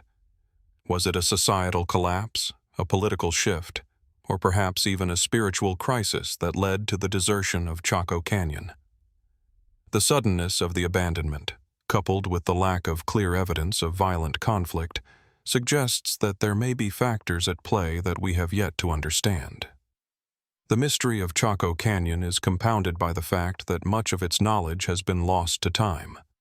The Chacoans left behind no written records, no clear accounts of their civilization or their beliefs. What we know of them has been pieced together through archaeology, oral traditions, and the study of the stars. But despite decades of research, the true meaning behind Chaco Canyon's architecture, astronomy, and culture remains elusive. What did the people who built it truly believe? What knowledge did they possess about the world, and how did they use that knowledge to shape their society? Chaco Canyon's legacy is one of both wonder and frustration. Its mysteries continue to draw archaeologists and researchers to the desert, eager to uncover its secrets. But each discovery seems to raise more questions than it answers, leaving us with an unsettling sense of incompleteness. We can marvel at the precision of its construction and the sophistication of its astronomical alignments, but we are left wondering, what was the ultimate purpose of this place?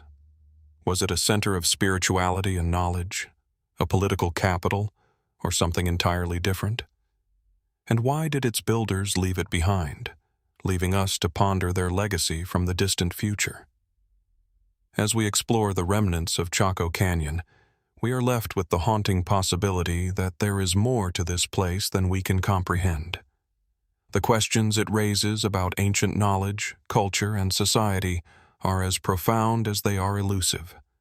And in this silence, the canyon's mysteries continue to echo through time, urging us to look deeper, toward the stars, toward the past, and into the heart of one of the most enigmatic civilizations the world has ever known.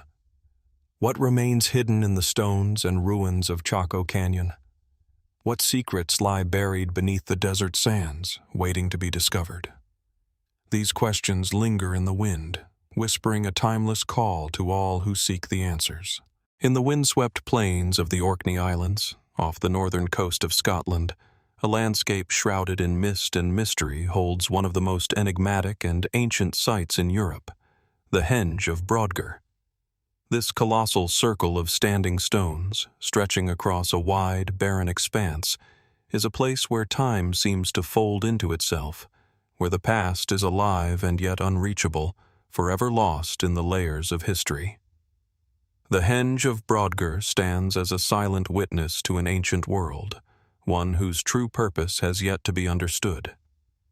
Located between two bodies of water, the Loch of Stennis and the Loch of Hare, the Henge is set against a backdrop of rugged terrain, its circle of stones rising up from the earth like ancient sentinels. With a diameter of nearly 104 meters, it is one of the largest stone circles in Europe, and its origins date back over 4,000 years to the Neolithic period. The monument itself is awe-inspiring, with 27 stones still standing, out of the original 60 or so, some towering up to 4 meters high. These massive stones are arranged in a precise, almost otherworldly pattern, their smooth surfaces weathered by centuries of harsh winds and rain. Yet, despite the ravages of time, they retain an undeniable presence, a reminder of the people who once labored to raise them. The Henge of Brodgar is part of the Heart of Neolithic Orkney UNESCO World Heritage Site, a region that includes other significant archaeological features such as the Maeshowe burial chamber, the Ring of Brodgar, and Skara Brae, a well-preserved prehistoric village. Together, these sites form a complex and interconnected landscape that speaks to a culture of remarkable skill and knowledge. However, despite its grandeur and prominence, the exact purpose of the Henge of Brodgar remains shrouded in mystery. One prevailing theory is that the site served as a ceremonial or religious center. This idea is supported by the fact that many of the stones are carefully aligned with celestial events, such as the movements of the sun and the moon. Like other Neolithic stone circles, the Henge of Brodgar may have been used for ritualistic purposes, with the stones acting as markers for the solstices, equinoxes, and other significant moments in the astronomical calendar. Its orientation and design suggest that the people who built it had an advanced understanding of astronomy and the natural world. The stones themselves may have been viewed as a bridge between the human and the divine, an intermediary for communication with the gods or the spirits of nature. Yet, while the ceremonial theory is widely accepted, it does not fully explain the scale or intricacy of the monument. The construction of such a massive structure, requiring the transport and positioning of enormous stones over vast distances, would have been an extraordinary feat for a society without the wheel or advanced tools. How did the Neolithic people of Orkney manage to quarry, shape, and transport these massive stones, some of which came from quarries several miles away? And why go to such lengths to create a structure that, despite its grandeur, seems to have no obvious utilitarian function? These questions raise the possibility that the Henge of Brodgar served a purpose beyond ritualistic or ceremonial uses. Some scholars have suggested that the Henge may have been a kind of early astronomical observatory, designed to track the movements of the stars and planets with remarkable precision. The alignment of the stones with the sun and moon suggests that the people who built the Henge possessed an advanced understanding of celestial mechanics. Perhaps it was a place where ancient astronomers gathered to study the heavens, to chart the cycles of the seasons, and to predict astronomical events with unparalleled accuracy. Given the importance of the stars in many ancient cultures, the Henge may have also been a symbol of the connection between the heavens and the earth, a tangible representation of the cosmic order. However, there are other, more speculative theories that push the boundaries of what we think we know about the site. Some researchers have posited that the Henge of Brodgar was part of a broader network of sacred sites that spanned the British Isles, connecting distant communities in a shared spiritual or cultural tradition.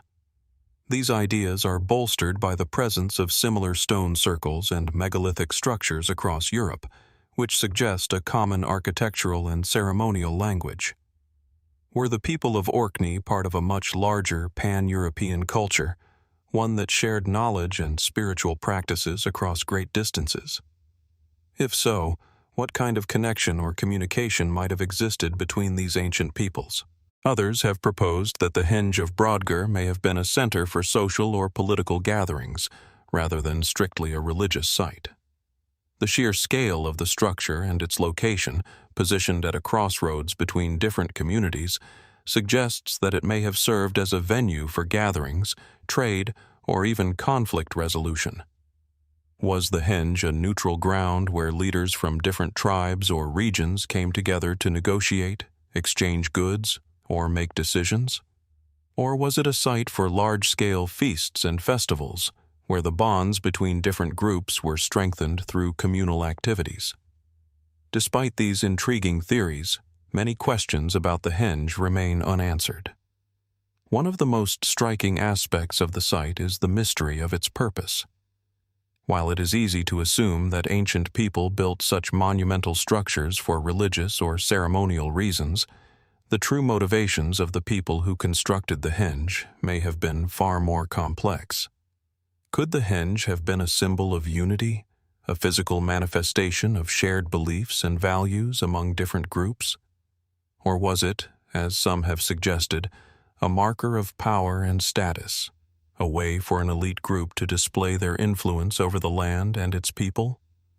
The Henge's construction raises even more questions about the capabilities of the Neolithic people of Orkney. How did they achieve such precision in the alignment of the stones? What tools or techniques did they use to quarry and move the massive rocks? And why did they choose to create a circular arrangement, rather than a linear or rectangular one?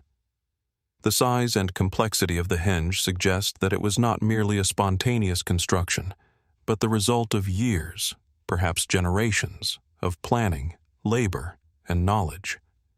This opens up the possibility that the henge was part of a much larger, more elaborate system of stone circles and monuments, each serving its own unique purpose within a grander spiritual, astronomical, or political framework. What is perhaps most captivating about the Henge of Brodgar is the silence that surrounds it.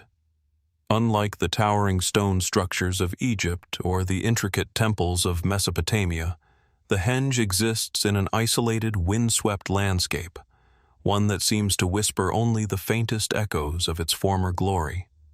It is a place that invites reflection, where one can almost feel the presence of those who lived, worked, and worshipped here millennia ago. As the wind blows across the stones and the sun dips below the horizon, the mysteries of the henge remain, still waiting to be unlocked. Despite the centuries of study, the Henge of Brodgar continues to resist easy answers. Perhaps its purpose was never meant to be fully understood, or perhaps we are simply not yet capable of grasping the full scope of its meaning.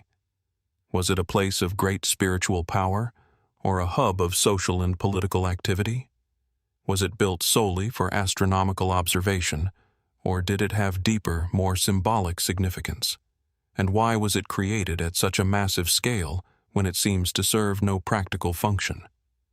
In the end, the Henge of Brodgar remains a reminder of the profound mysteries that still lie hidden in the past.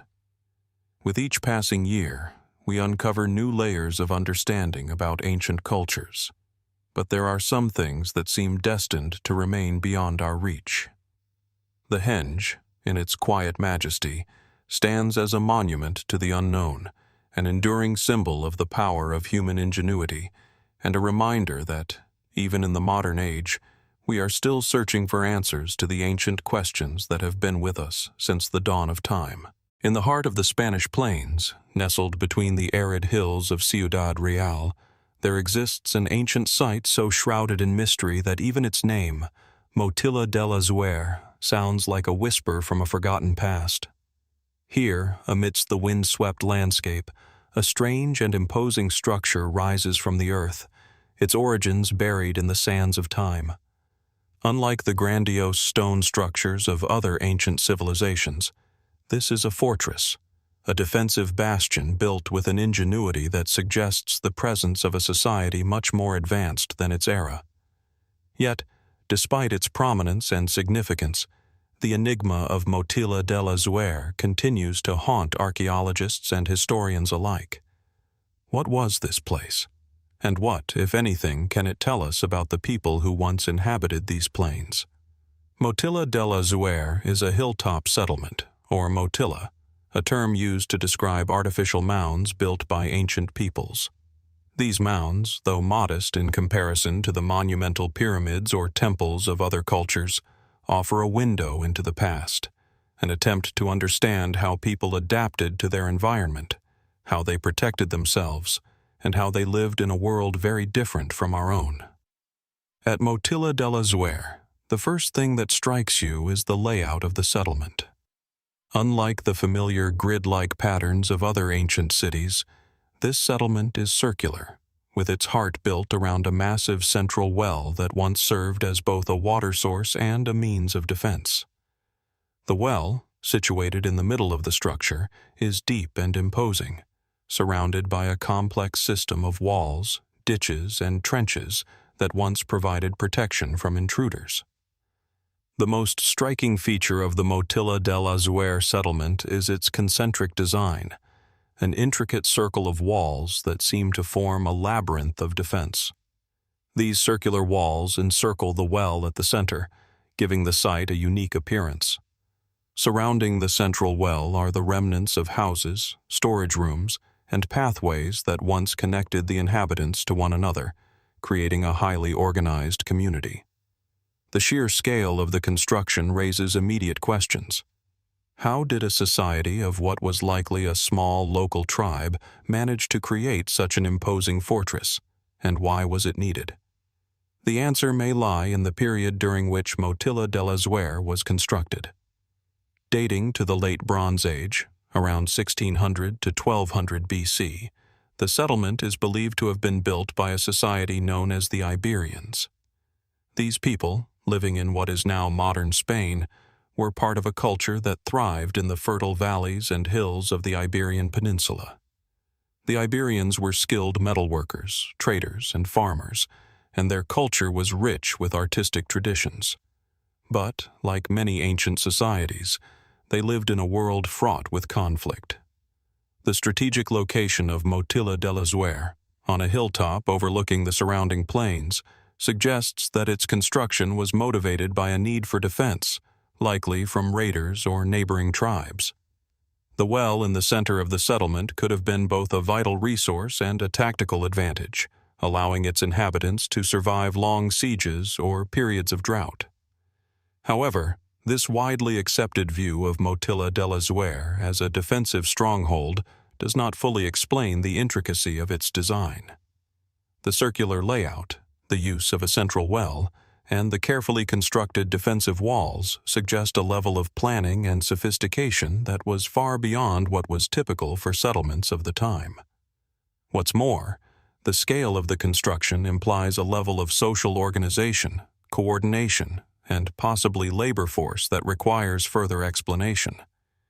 How did a relatively small society manage to create such a complex and well-planned fortress? And why was so much effort spent on a single settlement in this otherwise remote and arid region?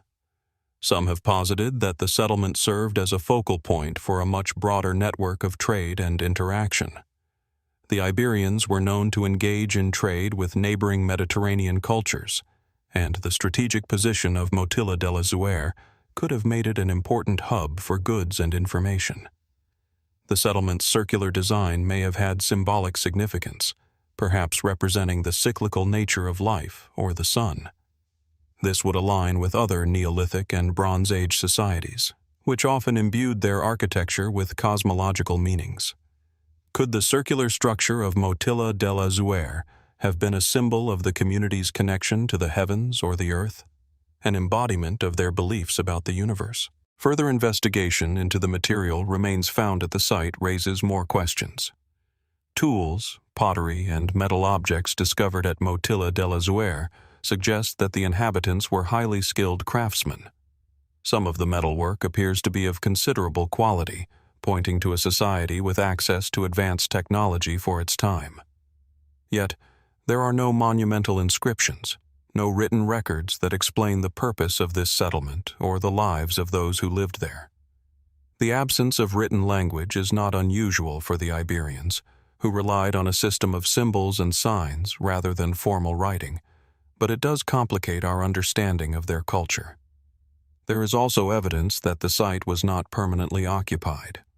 Archaeologists have found evidence of destruction layers within the settlement, indicating that it was either abandoned or destroyed at some point. The reasons behind this sudden departure, or destruction, remain unclear. Was it due to external invasion, internal collapse, or some other event?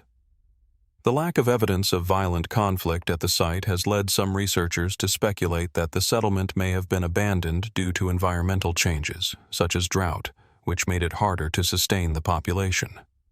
Alternatively, it's possible that the people who built Motilla del Azuer simply outgrew the site, eventually moving on to more fertile lands or larger centers of power. The mystery of Motilla del Azuer deepens when one considers the absence of comparable sites in the region. While there are other Motillas scattered across the Iberian Peninsula, none seem to match the scale or complexity of Motilla del Azuer. This raises further questions about its purpose. Could it have been the seat of a more advanced culture, one that left no written records behind? Was it a site of political power, where leaders or chieftains gathered to make decisions that impacted the surrounding region? Or was it something altogether different, perhaps a place of spiritual or religious significance, connected to a larger cosmological understanding that we have yet to fully grasp? As researchers continue to explore the ruins of Motilla del Azuer, more questions emerge than answers. With every new excavation and artifact discovered, we uncover more layers of mystery, yet we are still no closer to understanding the true role of this remarkable site. Theories abound, but none seem to fully account for the complexity and significance of Motilla del Azuer. Was it a fort, a religious center, a place of trade, or something else entirely? And perhaps most intriguing of all, what does its eventual abandonment say about the people who built it? Was Motilla del Azuer a place of great power and influence that eventually fell into decline? Or was it simply an example of human resilience in a world constantly in flux, a testament to a people who, in their own way, left an indelible mark on history? The answers remain elusive, hidden in the very stones and earth of this ancient site. As time moves forward, the mystery of Motilla del Azuer endures, inviting us to look deeper, to ask more questions, and to wonder what secrets the sands of time may still be hiding. Amidst the arid and jagged landscapes of the American Southwest, the cliff dwellings of the Anasazi rise from the rocky canyon walls like silent sentinels to a forgotten past. These ancient structures, built into the cliffs of places like Mesa Verde and Chaco Canyon, are haunting reminders of a civilization that flourished for centuries and then, without warning, disappeared. The question that has perplexed archaeologists, historians, and anthropologists for generations remains: what happened to the Anasazi? How could a culture so advanced, so deeply rooted in the land, simply vanish? The Anasazi, also known as the ancient Puebloans, were a people who thrived in the Four Corners region of the United States, where the modern-day states of Arizona, Colorado, New Mexico, and Utah converge. Between approximately 100 BC and AD 1300, they built a complex and vibrant society, creating impressive architectural wonders, intricate pottery, and a deep connection to the land and its rhythms. They constructed expansive settlements, like the great cliff dwellings at Cliff Palace, with multi-story buildings, sophisticated water management systems, and well-planned roadways that connected their communities. These cliff dwellings, which can still be seen in places like Canyon de Chelly and Bandelier National Monument, offer a glimpse into the ingenuity of the Anasazi people. The stone structures, some built into natural alcoves, others entirely hewn from rock, are positioned high above the valley floors. They were designed not just for shelter, but for defense, perched strategically out of the reach of enemies. The Anasazi's ability to thrive in such an unforgiving environment is a testament to their resourcefulness as they utilized the surrounding natural materials, clay, stone, timber, and developed advanced techniques for irrigation, crop rotation, and even astronomy. By all accounts, the Anasazi were a thriving civilization. They built an impressive network of cities, farming systems, and trade routes, connecting the remote deserts with distant communities. They developed a rich spiritual life, centered around kivas, subterranean chambers used for rituals, and connected their culture to the natural world through complex ceremonies. Their pottery, intricate and colorful, was highly sought after, and their influence extended across the region, reaching into the cultures of present-day Mexico and the American Midwest. But then, somewhere around the late 12th century, everything changed. The great cliff dwellings, once bustling with activity, were abandoned. The intricately designed buildings, once filled with vibrant life, now sit empty, their walls and ruins echoing a haunting silence. In many cases, the inhabitants left behind evidence of a hasty departure: food stores, abandoned tools, and partially completed structures. There are no definitive records or written texts to explain the sudden exodus. No signs of war, no clear evidence of disease, yet the people vanished. The Anasazi's disappearance has become one of the greatest unsolved mysteries of the American Southwest. Theories about why the Anasazi left their homes vary widely, and each one reflects the complexity of the culture they left behind. One theory posits that environmental factors played a major role in their downfall. The region in which the Anasazi lived is characterized by long periods of drought, and evidence from tree rings and soil samples suggests that the latter half of the 12th century was marked by a severe and prolonged drought. With water sources drying up and crops failing, the Anasazi may have been forced to abandon their homes in search of more hospitable land. This theory is compelling, as it ties the Anasazi's disappearance to the harsh realities of the natural world. However, it does not explain why the Anasazi did not simply adapt to the changing environment, as they had done in the past. Another theory centers around the Anasazi's social structure. The Anasazi were not a monolithic people, but were made up of various tribes and clans, each with its own leadership and spiritual practices. As the climate became less predictable, tensions between different groups may have increased, leading to conflict. Some archaeologists suggest that the Anasazi's complex social organization, which was deeply intertwined with their religious beliefs and agricultural practices, may have ultimately led to their collapse.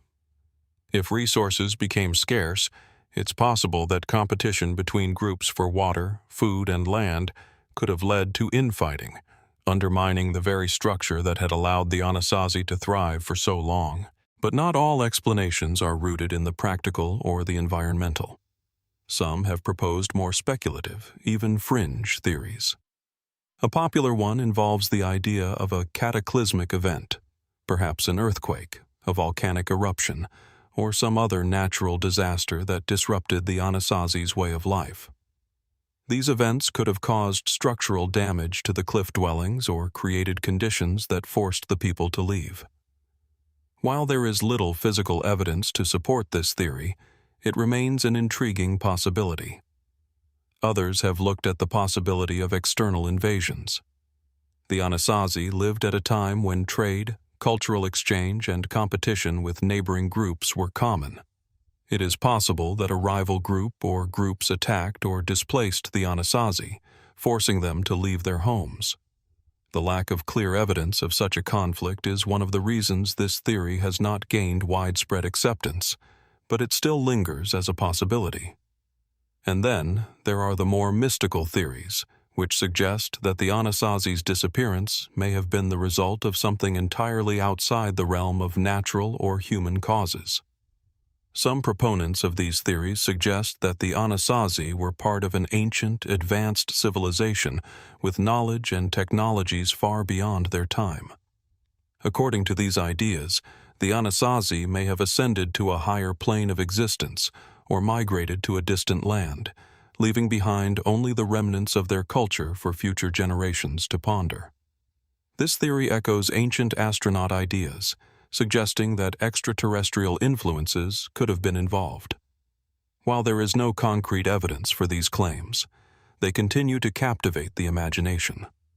Whatever the true reason for their disappearance, the fate of the Anasazi remains a source of intrigue and speculation. Over the centuries, their descendants, the modern Pueblo peoples, have kept alive their traditions and connections to the land, but the exact nature of the Anasazi culture, as well as the cause of their disappearance, remains elusive. Were the Anasazi wiped out by war or disease? Or did they simply move on to other areas, leaving behind the ruins of their once great civilization as a testament to their resilience and ingenuity? The truth remains hidden in the silence of the desert. The Anasazi left behind much to be studied: beautifully crafted pottery, elaborate petroglyphs, intricate cliff dwellings, and a deeply spiritual way of life. But the answers to the most pressing questions about their culture and their sudden disappearance remain as mysterious as the structures they left behind. Did they face an environmental collapse that they could not overcome? Or did they simply leave, for reasons we will never fully understand? As we continue to excavate, study, and theorize about their culture, the mystery of the Anasazi's disappearance endures, prompting us to reflect on what other secrets may be buried beneath the ruins. What did the Anasazi know, and why did they leave it all behind? How could such a sophisticated civilization simply vanish without a trace? The questions remain unanswered, and perhaps they always will be. But the silence of the cliffs continues to speak, urging us to look deeper, to explore further, and to keep asking the questions that time has not yet answered. Nestled along the rugged coastline of Galicia in northern Spain, high on a hill overlooking the convergence of the Minho River and the Atlantic Ocean, lies one of the most enigmatic archaeological sites in the Iberian Peninsula, Castro de Santa Trega. A fortified settlement dating back to the Iron Age, Castro de Santa Trega offers a window into the world of the ancient Celts who once inhabited this area. But like many ancient sites, it raises more questions than it answers, and its true story remains shrouded in mystery. The site itself is striking. As you approach, the first thing you notice is its position. The settlement is perched on a hill, providing a strategic vantage point over the surrounding landscape. From here, the view is breathtaking. Rolling hills, the sparkling river below, and the vast stretch of ocean in the distance. It is easy to understand why this place was chosen as a location for a settlement. The natural defenses of the site, combined with its commanding position, would have made it nearly impregnable to attackers. The landscape itself seems to guard the ancient settlement, offering a sense of isolation and security. As you step closer to the site, the traces of the past become more apparent. The remnants of stone walls, once part of houses, fortifications, and communal spaces, stand as a testament to the ingenuity of the people who built them. The circular layout of the settlement is still visible, with streets and pathways that once led to homes and public areas. In the center of the settlement, a large open space likely served as a gathering place or marketplace, while the perimeter was reinforced with a series of defensive walls and ramparts. The walls are built from large stones, stacked with incredible precision, some so tightly interlocked that it is difficult to discern where one stone ends and another begins. This speaks to the advanced construction techniques of the Celtic inhabitants, who left no written records but communicated through their architecture and art. Excavations at Castro de Santa Trega have uncovered a wealth of artifacts, pottery, tools, weapons, and jewelry that provide insight into the daily lives of its inhabitants. The pottery, often decorated with intricate patterns, is both functional and artistic, and it speaks to a culture that valued craftsmanship.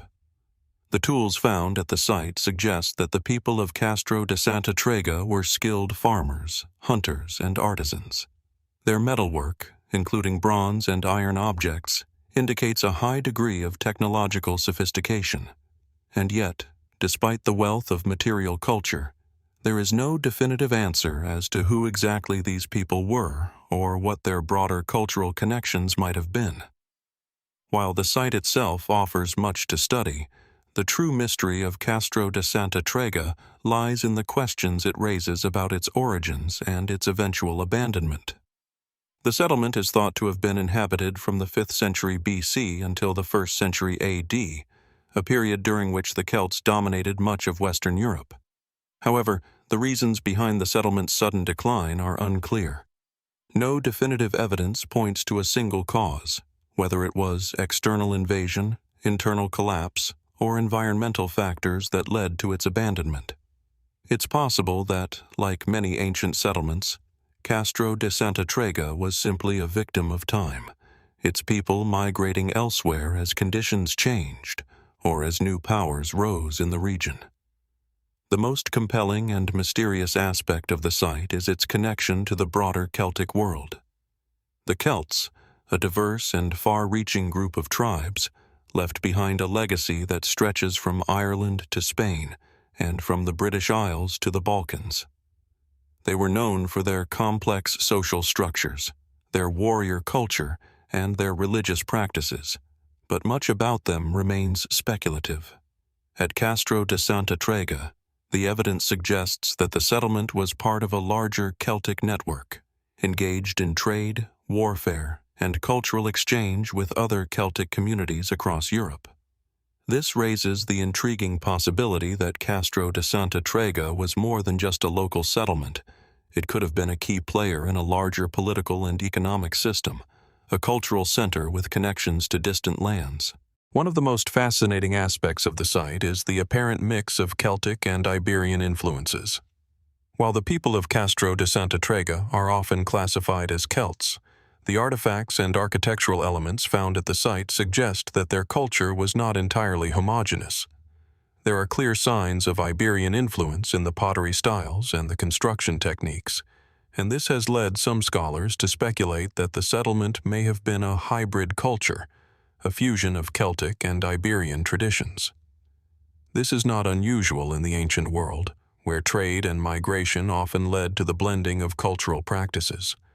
But it also raises the question, was the settlement an independent Celtic enclave, or was it part of a larger Iberian Celtic network that spanned the region?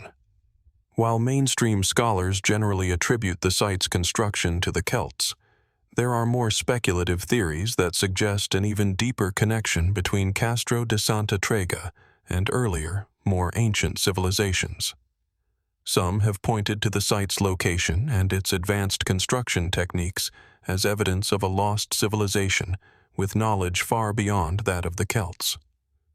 The precision with which the walls were built, the strategic location, and the intricate layout of the settlement have led some to wonder if the site could be the legacy of a more advanced people who predated the Celts by centuries.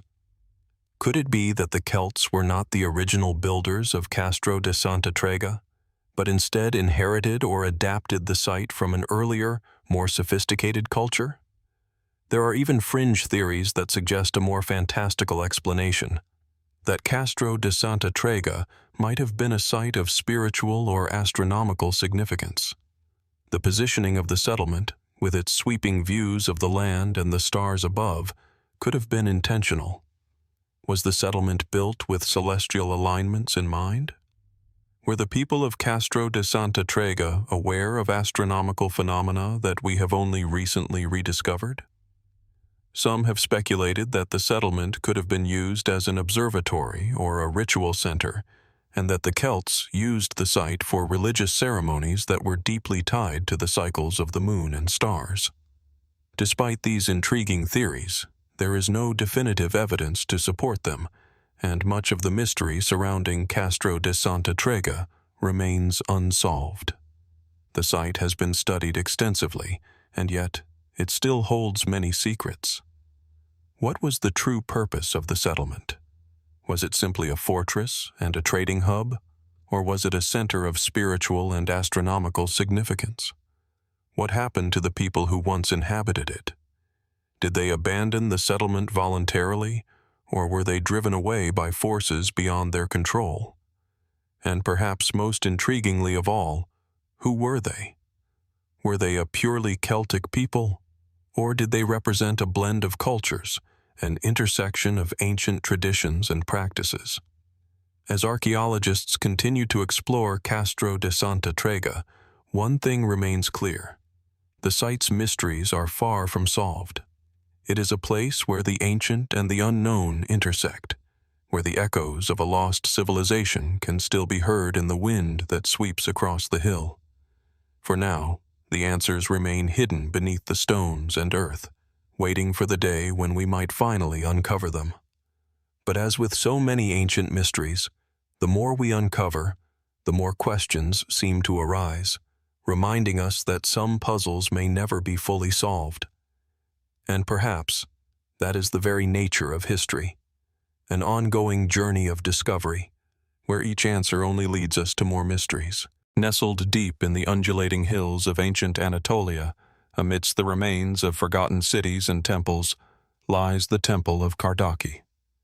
A place shrouded in mystery and awe, its story has long intrigued archaeologists and historians, though the full extent of its history remains obscured, hidden beneath layers of time and neglect.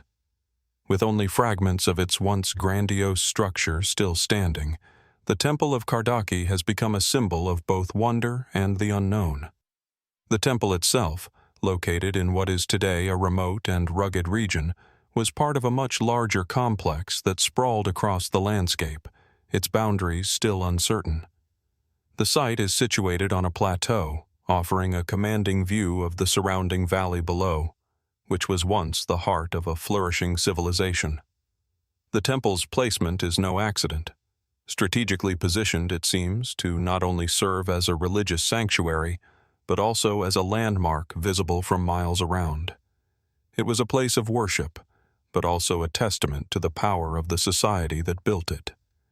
As the wind blows over the silent stone remnants, one can't help but wonder what long-forgotten rituals took place here. Who walked these grounds? Who stood in awe before its towering columns, their faces turned to the sky as they paid homage to gods whose names have been lost to time? Though the structure has endured the ravages of centuries, much of the original design remains intact enough to spark the imagination. The most striking feature of the Temple of Kardaki is its sheer scale. Even in its ruined state, the remnants of massive stone columns suggest a building of grand proportions, constructed to impress and to last. The foundation is laid with enormous blocks of stone, carefully arranged with precision, as though the builders sought to convey both power and permanence. The architecture is typically Hellenistic, though there are elements that suggest influences from earlier Anatolian cultures, perhaps even from the mysterious peoples who inhabited the region before the Greek influence began to take hold. It is this blending of styles that has intrigued many. While some scholars maintain that the temple was built during the Hellenistic period, around the 4th or 3rd century BC, others suggest it may have been constructed much earlier, possibly by a civilization whose identity remains an enigma. Some point to the unusually precise craftsmanship of the stonework as evidence that the people who built this structure possessed a technological prowess not seen again for centuries. How could such advanced techniques have been lost to time? The mystery of the Temple of Kardaki doesn't end with its architectural wonder. The site has yielded a number of artifacts, but there are few clues as to the identity of the civilization that constructed it or the deities to whom it was dedicated. The most fascinating of these artifacts are small, intricately carved statues that have been discovered in the temple's vicinity. These statues, often depicting human figures in elaborate ceremonial attire, raise more questions than answers. Some of the carvings appear to be Greek in style, while others suggest a connection to the indigenous cultures of Anatolia. Were these statues representations of gods, rulers, or even celestial beings? Could they be relics of an ancient pantheon, long forgotten, their names erased from history? Despite years of excavation, no definitive record has been found to confirm the purpose of the temple or the full scope of its religious significance. Scholars have speculated that the temple may have been dedicated to a local deity, one whose name and worship were lost after the region was absorbed into successive empires. But the lack of written records complicates this theory. There are no surviving inscriptions to provide clarity. The absence of written evidence forces archaeologists to rely on the physical remnants, the stonework, the statues, and the layout of the temple itself, in an attempt to piece together its history. But this leaves room for much speculation. What sets the Temple of Kardaki apart from other ancient religious structures is its location. Unlike other temples that were built at the heart of bustling cities, Kardaki's isolation in the wilderness suggests a more personal, intimate connection between the people and their gods. It was not just a place of ritual, but one that may have been visited only by the faithful or those of high status, a sanctuary far removed from the distractions of daily life. Its location atop a high plateau would have made it a place of both spiritual and physical elevation, a site where the people believed they could get closer to the divine. Was it a pilgrimage site, where only the chosen few could ascend to offer their prayers? Or perhaps it was the focal point of an elite priesthood whose influence stretched across the region. One of the more intriguing aspects of the site is the presence of unusual astronomical alignments within the temple's layout. While the Greeks were known for their interest in the heavens, the Temple of Kardaki's design seems to indicate a deep connection to celestial phenomena. The positioning of the columns and the layout of the space suggest that the temple may have been used not only for worship, but also for celestial observation. Was this site an ancient observatory designed to track the movements of the stars, planets, and other heavenly bodies? There is a prevailing theory that the temple was part of a much larger network of astronomical and religious sites, connected through ritual and purpose. Some scholars have suggested that the people who built Kardaki were influenced by the nearby civilizations, perhaps those of Mesopotamia or even Egypt, who also built large, intricate temples aligned with the stars. If true, this would indicate that the temple was not merely a local structure, but part of a wider cultural and religious movement that spanned the ancient world. This opens up intriguing possibilities. Could the Temple of Kardaki have been part of a wider religious or astronomical tradition, one that linked multiple ancient cultures across the Near East and Mediterranean? But this theory is not without its critics. Some argue that the alignment of the structure is merely coincidental or the result of later modifications. Others suggest that the temple was simply an expression of local religious practices and that its design reflects the unique beliefs of the community that built it. Without written records or detailed evidence, it is difficult to draw definitive conclusions. And then there is the matter of its sudden abandonment. Like so many ancient sites, the reasons behind the temple's eventual decline remain shrouded in uncertainty. Was it the result of conquest or invasion? Or did the temple's importance wane over time, abandoned by a society that moved on to new beliefs and new structures?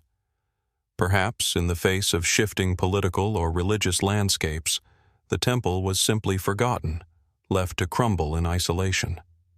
The historical records are silent on this matter, leaving behind only the silent stones to ponder the fate of a once vibrant site. Though excavation at the Temple of Kardaki continues, much of its past remains elusive. The stones, the artifacts, and the very landscape seem to offer no clear answers. Was it an ancient center of celestial worship, a place for communion with gods that have been forgotten by history? Or was it merely a local sanctuary, of little significance to the grand sweep of ancient civilization that has nonetheless captured the imagination of modern archaeologists? Perhaps, like so many other ancient mysteries, the truth lies somewhere in between, hidden beneath the surface of a long-forgotten past. As the wind whispers through the ruins, one cannot help but wonder, what secrets does the Temple of Kardaki still hold? What ancient truths lie buried within its stones, waiting to be uncovered? The temple may have stood silent for centuries, but its mysteries remain as pressing as ever, and perhaps that is its greatest legacy, an enigma that beckons to us across the ages, urging us to continue the search for answers. High in the arid plains of southern Peru, a sprawling and enigmatic archaeological site lies beneath the relentless sun, a place known as Pikillaqta. Its towering stone structures and sprawling temples rise from the earth, remnants of a civilization that flourished over 1,000 years ago. The Wari people, known for their sophisticated society and ambitious architectural feats, constructed this monumental site in the 6th century BC. Yet, despite the site's size and grandeur, many questions about Pikillaqta and its purpose remain unresolved. Pikillaqta, which translates to City of Fleas in the Quechua language, is located near the modern-day city of Cusco, a region rich in Inca history. The site spans over 50 hectares and features a maze of intricately designed buildings, plazas, and courtyards, all made of massive adobe blocks. The Wari people, known for their impressive urban planning and advanced engineering skills, constructed this city as a central hub of their empire. It is believed that Pikillaqta served as a center for both governance and religion, perhaps a place where the Wari's political and spiritual ideologies were carefully crafted and reinforced. As one wanders through the site today, there's an overwhelming sense of the ancient world, its mysteries lingering in the air. The temples are expansive, their walls still standing tall, albeit weathered by centuries of wind and rain. Some of the temples seem to have been purposefully designed with exacting proportions, as though their construction was intended to align with celestial phenomena, or to represent the heavens themselves. The meticulous construction of the stonework suggests a deep understanding of both architecture and geometry, and the sheer scale of the site invites contemplation. What could have inspired such grandiose planning?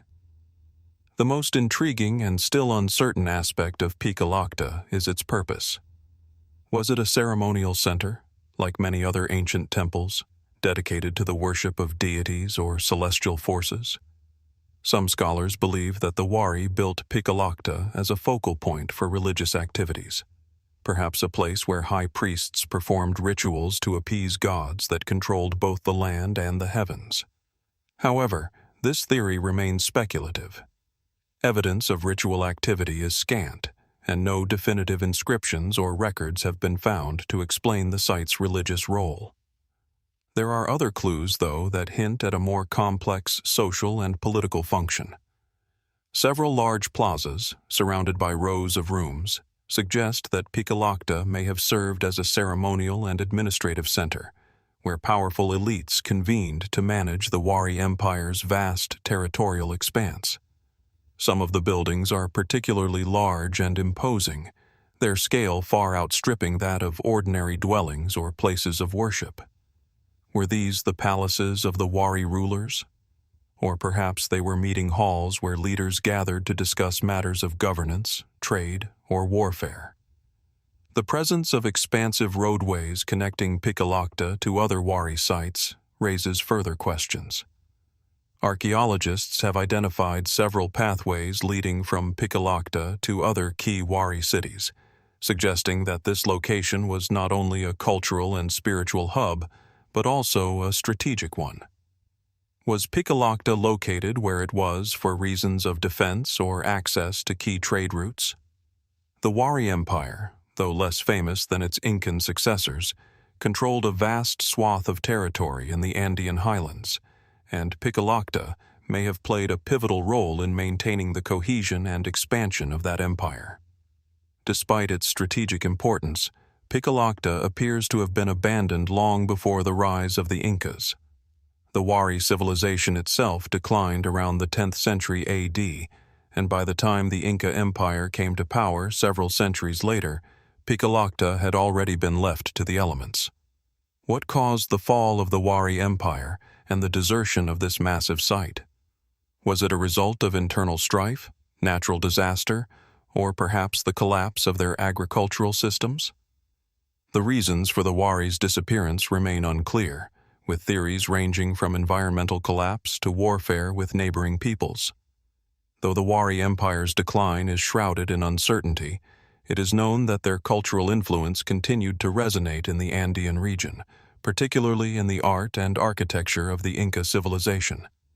The Incas, inheriting much of the Wari's infrastructure and architectural styles, would eventually build their own vast empire, centered on the legendary city of Cusco.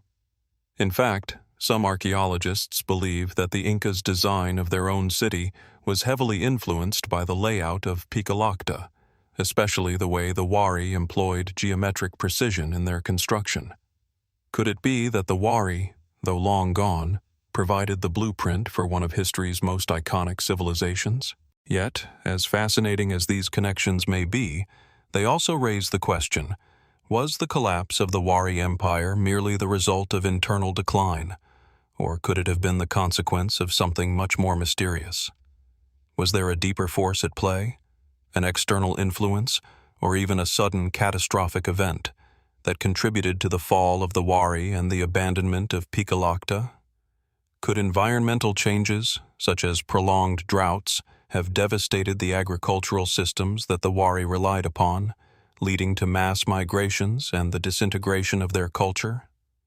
Even more intriguingly, some fringe theories suggest that the Wari's sudden disappearance may be tied to forces that defy conventional explanation.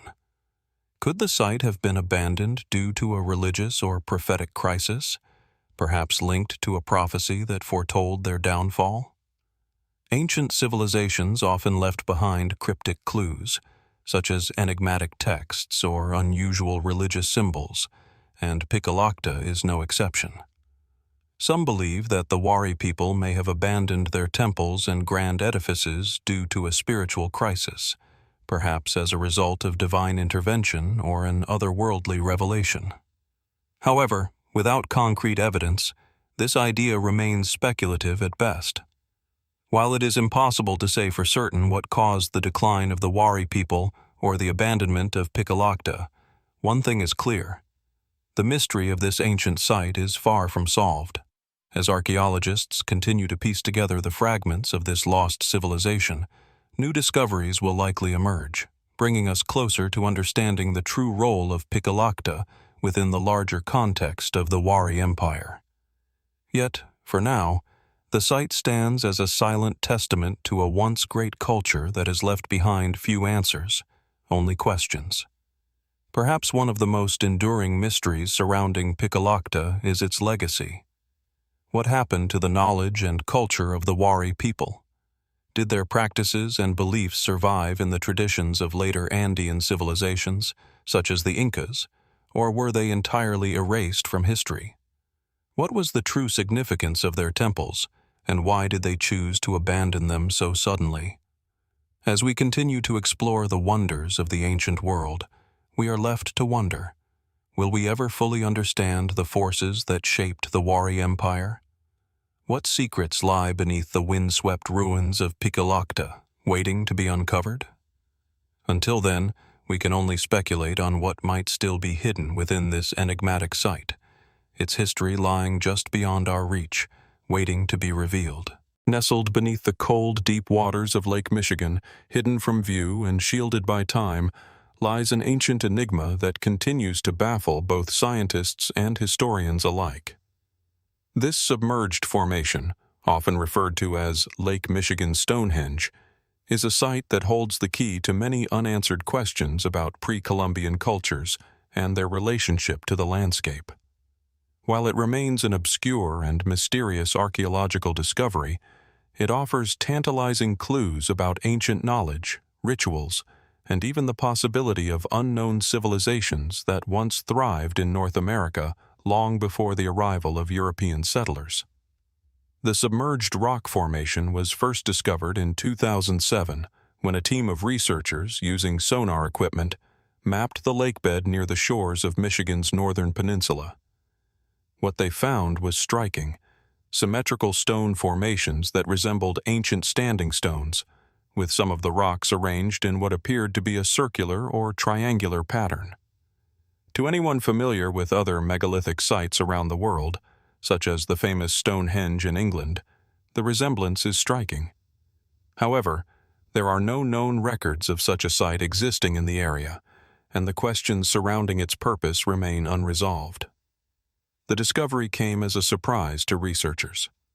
While North America is home to a number of Native American burial mounds and other archaeological sites, the idea of a Stonehenge-like formation lying submerged in a lake, one of the largest bodies of fresh water in the world, was something previously unimagined. The submerged structure is thought to be several thousand years old, with estimates placing its age somewhere around 10,000 years, potentially as far back as the end of the last ice age. What makes the Lake Michigan Stonehenge even more perplexing is its apparent precision and alignment. When researchers began to investigate the site, they noticed that certain stones seemed to align with the cardinal points of the compass. Could it be that ancient cultures living near the shores of Lake Michigan were using this structure for astronomical purposes, much like the civilizations of Europe, the Middle East, and Asia? Stonehenge itself is renowned for its alignment with solstices and astronomical events, so the idea that a similar purpose might have existed in North America is not entirely far-fetched. Yet, despite the intriguing alignment, little is known about who could have built such a structure and why it was placed underwater. Did a large civilization once inhabit this region, capable of erecting such a monument? Or could this be the work of a smaller, lesser-known culture with advanced astronomical knowledge? These are questions that remain unanswered, with most of the answers lying just beyond the reach of current archaeological methods. The theory that this formation could be an ancient ceremonial or religious site much like Stonehenge, is one of the most widely considered explanations. The arrangement of the stones, along with the apparent alignment to celestial bodies, suggests that it may have been used for rituals tied to the movements of the stars and planets. In many ancient cultures, such structures served as a means of connecting with the divine, marking time, and understanding the rhythms of the cosmos. This pattern of worship and reverence for celestial phenomena is found throughout human history, from the Egyptians to the Maya. However, the mystery deepens when we consider the possibility that the site could be far older than originally believed. The fact that the stone structure lies beneath the waters of Lake Michigan raises the possibility that it was built during a time when the area was not submerged, perhaps at a time when the Great Lakes were smaller and the region's shoreline was much further inland. Some theories suggest that the formation could be the result of a much older civilization, one that existed during a period when the climate was vastly different. Could this have been a site that was once used by an ancient culture that vanished long before the rise of more well-known civilizations? There are other theories that add further intrigue to the mystery of Lake Michigan Stonehenge. One particularly speculative idea is that the formation could be the result of a natural phenomenon, not the work of humans at all. Could the stones have been shaped and arranged by forces of nature over thousands of years, such as the shifting of tectonic plates or the movement of ice sheets?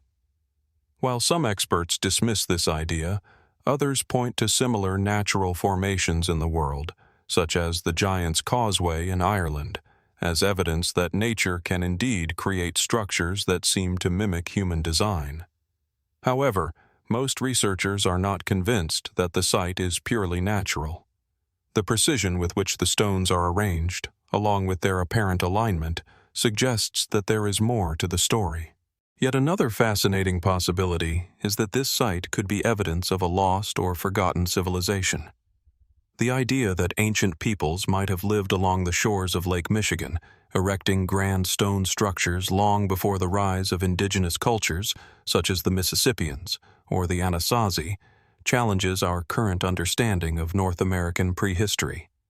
Could it be that a highly advanced society, capable of sophisticated architectural feats, once existed in the region, only to vanish without a trace? Could there have been cultures that predated the indigenous peoples we know today, whose stories and achievements have been lost to the sands of time? This concept, though still speculative, would force us to reevaluate the entire history of human settlement in North America. In order to unravel the mystery of Lake Michigan Stonehenge, much more research is needed. The submerged stones remain difficult to study, primarily because they lie under the waters of Lake Michigan, in a location that is not easily accessible.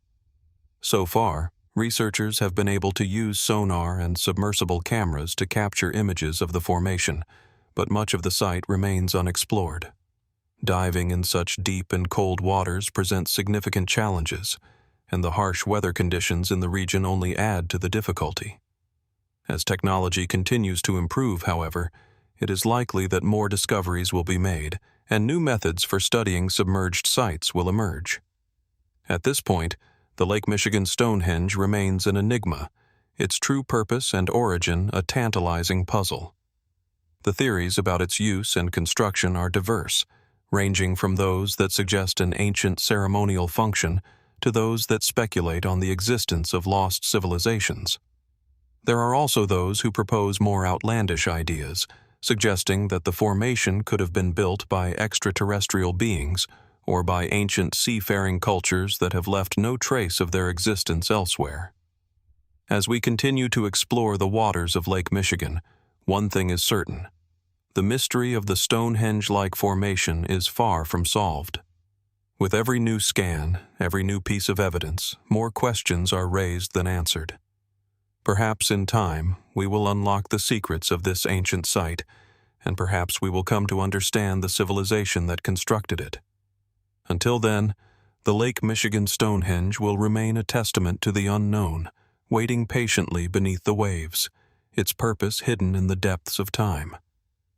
What are we truly missing in the study of ancient civilizations? What other submerged sites and forgotten histories could still be waiting to be uncovered? As we peer into the depths of Lake Michigan, we cannot help but wonder, what other ancient wonders lie submerged, their secrets lost to the ages? Nestled among the remote hills of the Orkney Islands, just off the northern coast of Scotland, lies a monument that, while striking in its appearance, remains steeped in mystery. The Quoyness Cairn, a Neolithic burial mound, stands as an enigmatic testament to a long-lost past. Its rugged stone structure, weathered by centuries of wind, rain, and time, evokes a sense of both reverence and intrigue. Surrounded by rolling, windswept landscapes, this ancient monument holds within it secrets that continue to elude modern understanding. Standing on the site of Quoyness Cairn, it's easy to imagine what it must have looked like when it was first constructed, around 5,000 years ago. A mound of stones, carefully piled and aligned, towering above the surrounding landscape. The cairn, with its large, flat slabs and a series of carefully placed passageways, would have been a structure visible from miles around, guiding the way for those who came to pay their respects to the dead, or perhaps to partake in rituals of the ancient peoples who once inhabited this land. What draws researchers to Quoyness Cairn is not only its imposing presence, but also the peculiarities of its design. Unlike other cairns or burial sites from the same period, Quoyness Cairn features a series of chambers and a passage that seems to suggest it was more than just a simple burial mound. As archaeologists have uncovered its secrets, they have found not only the remains of individuals, carefully interred, but also fragments of ancient artifacts and items that may have had spiritual or ceremonial significance. But despite these discoveries, the true purpose of Quoyness Cairn remains unclear. One of the most fascinating aspects of Quoyness Cairn is its construction. The cairn itself is composed of large, carefully stacked stones, many of which are dressed and shaped, while others are natural, left as they were found in the landscape. The mound is not just a random pile of rocks, but rather a carefully arranged structure designed to last for millennia.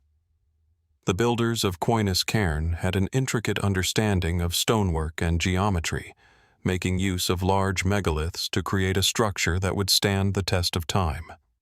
The alignment of these stones, and the way the chambers and passageways are positioned, suggests that the structure may have had astronomical significance, possibly serving as an ancient calendar or a tool for observing celestial events. Despite the advanced techniques used in its construction, much about the cairn remains unexplained. Archaeologists have suggested that it may have been used as a tomb, but the evidence is inconclusive. Some of the bodies found inside the cairn were interred in an elaborate manner, suggesting a society that placed great importance on death rituals. Yet, no definitive explanation has been put forward as to whether this was the only purpose of the cairn.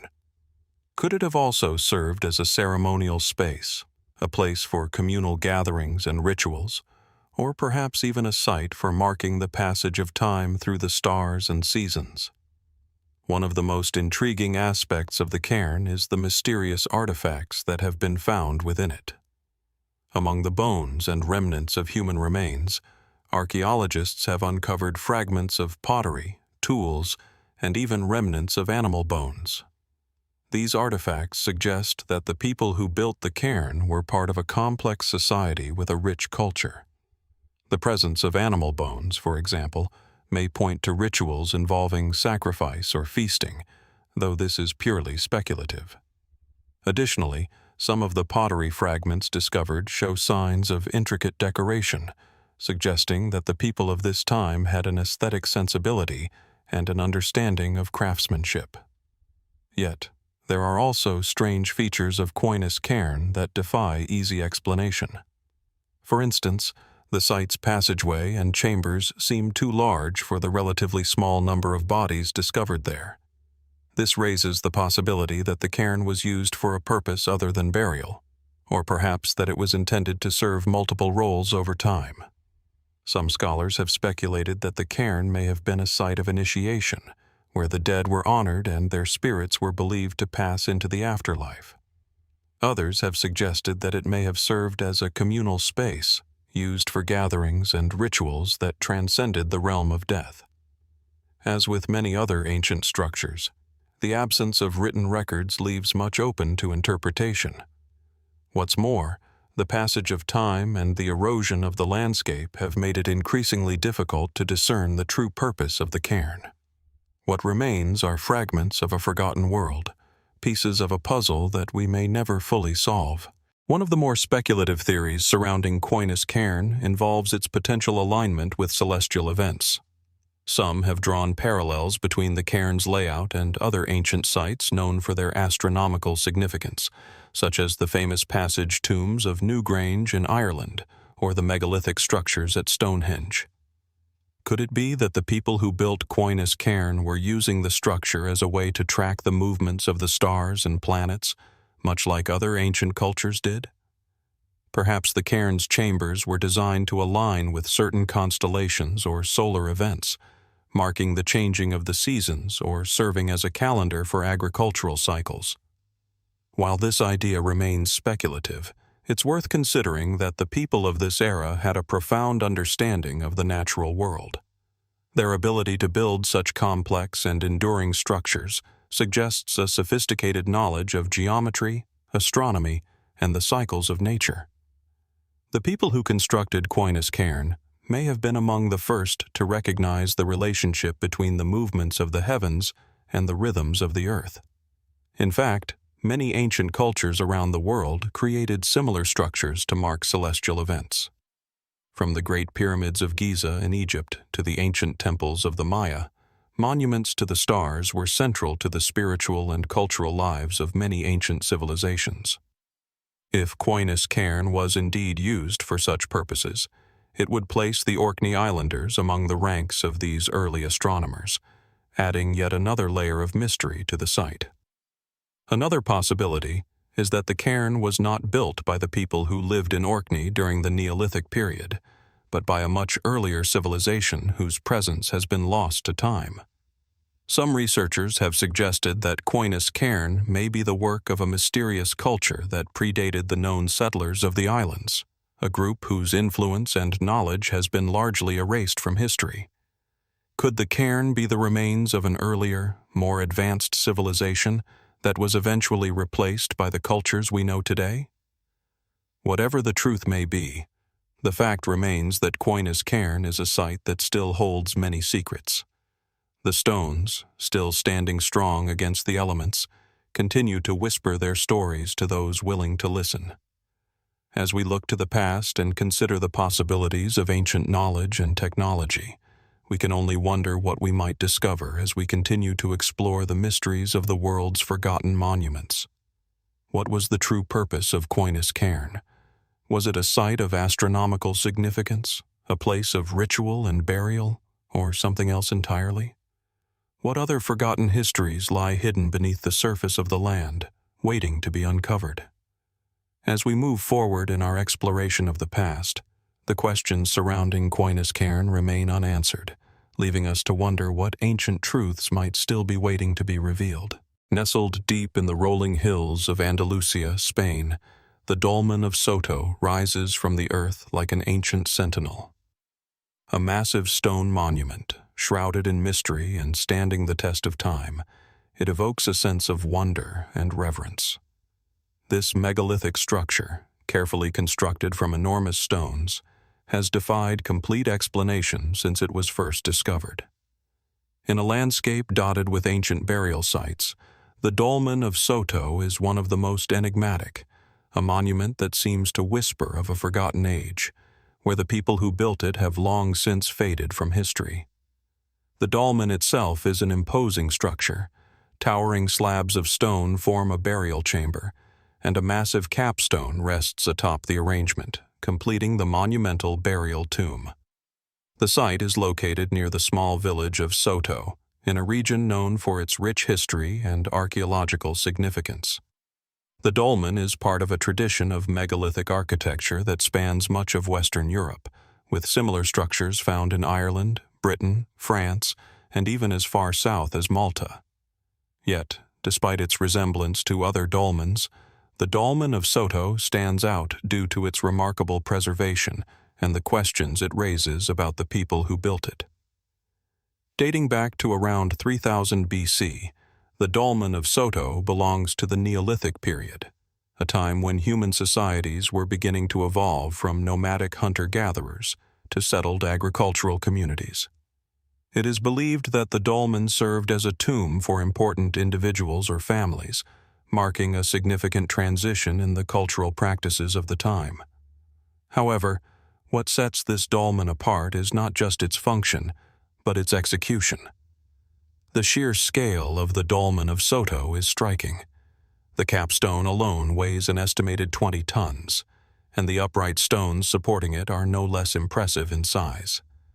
The construction required immense effort, planning, and resources, and the precise methods by which these stones were moved and positioned remain a subject of intrigue.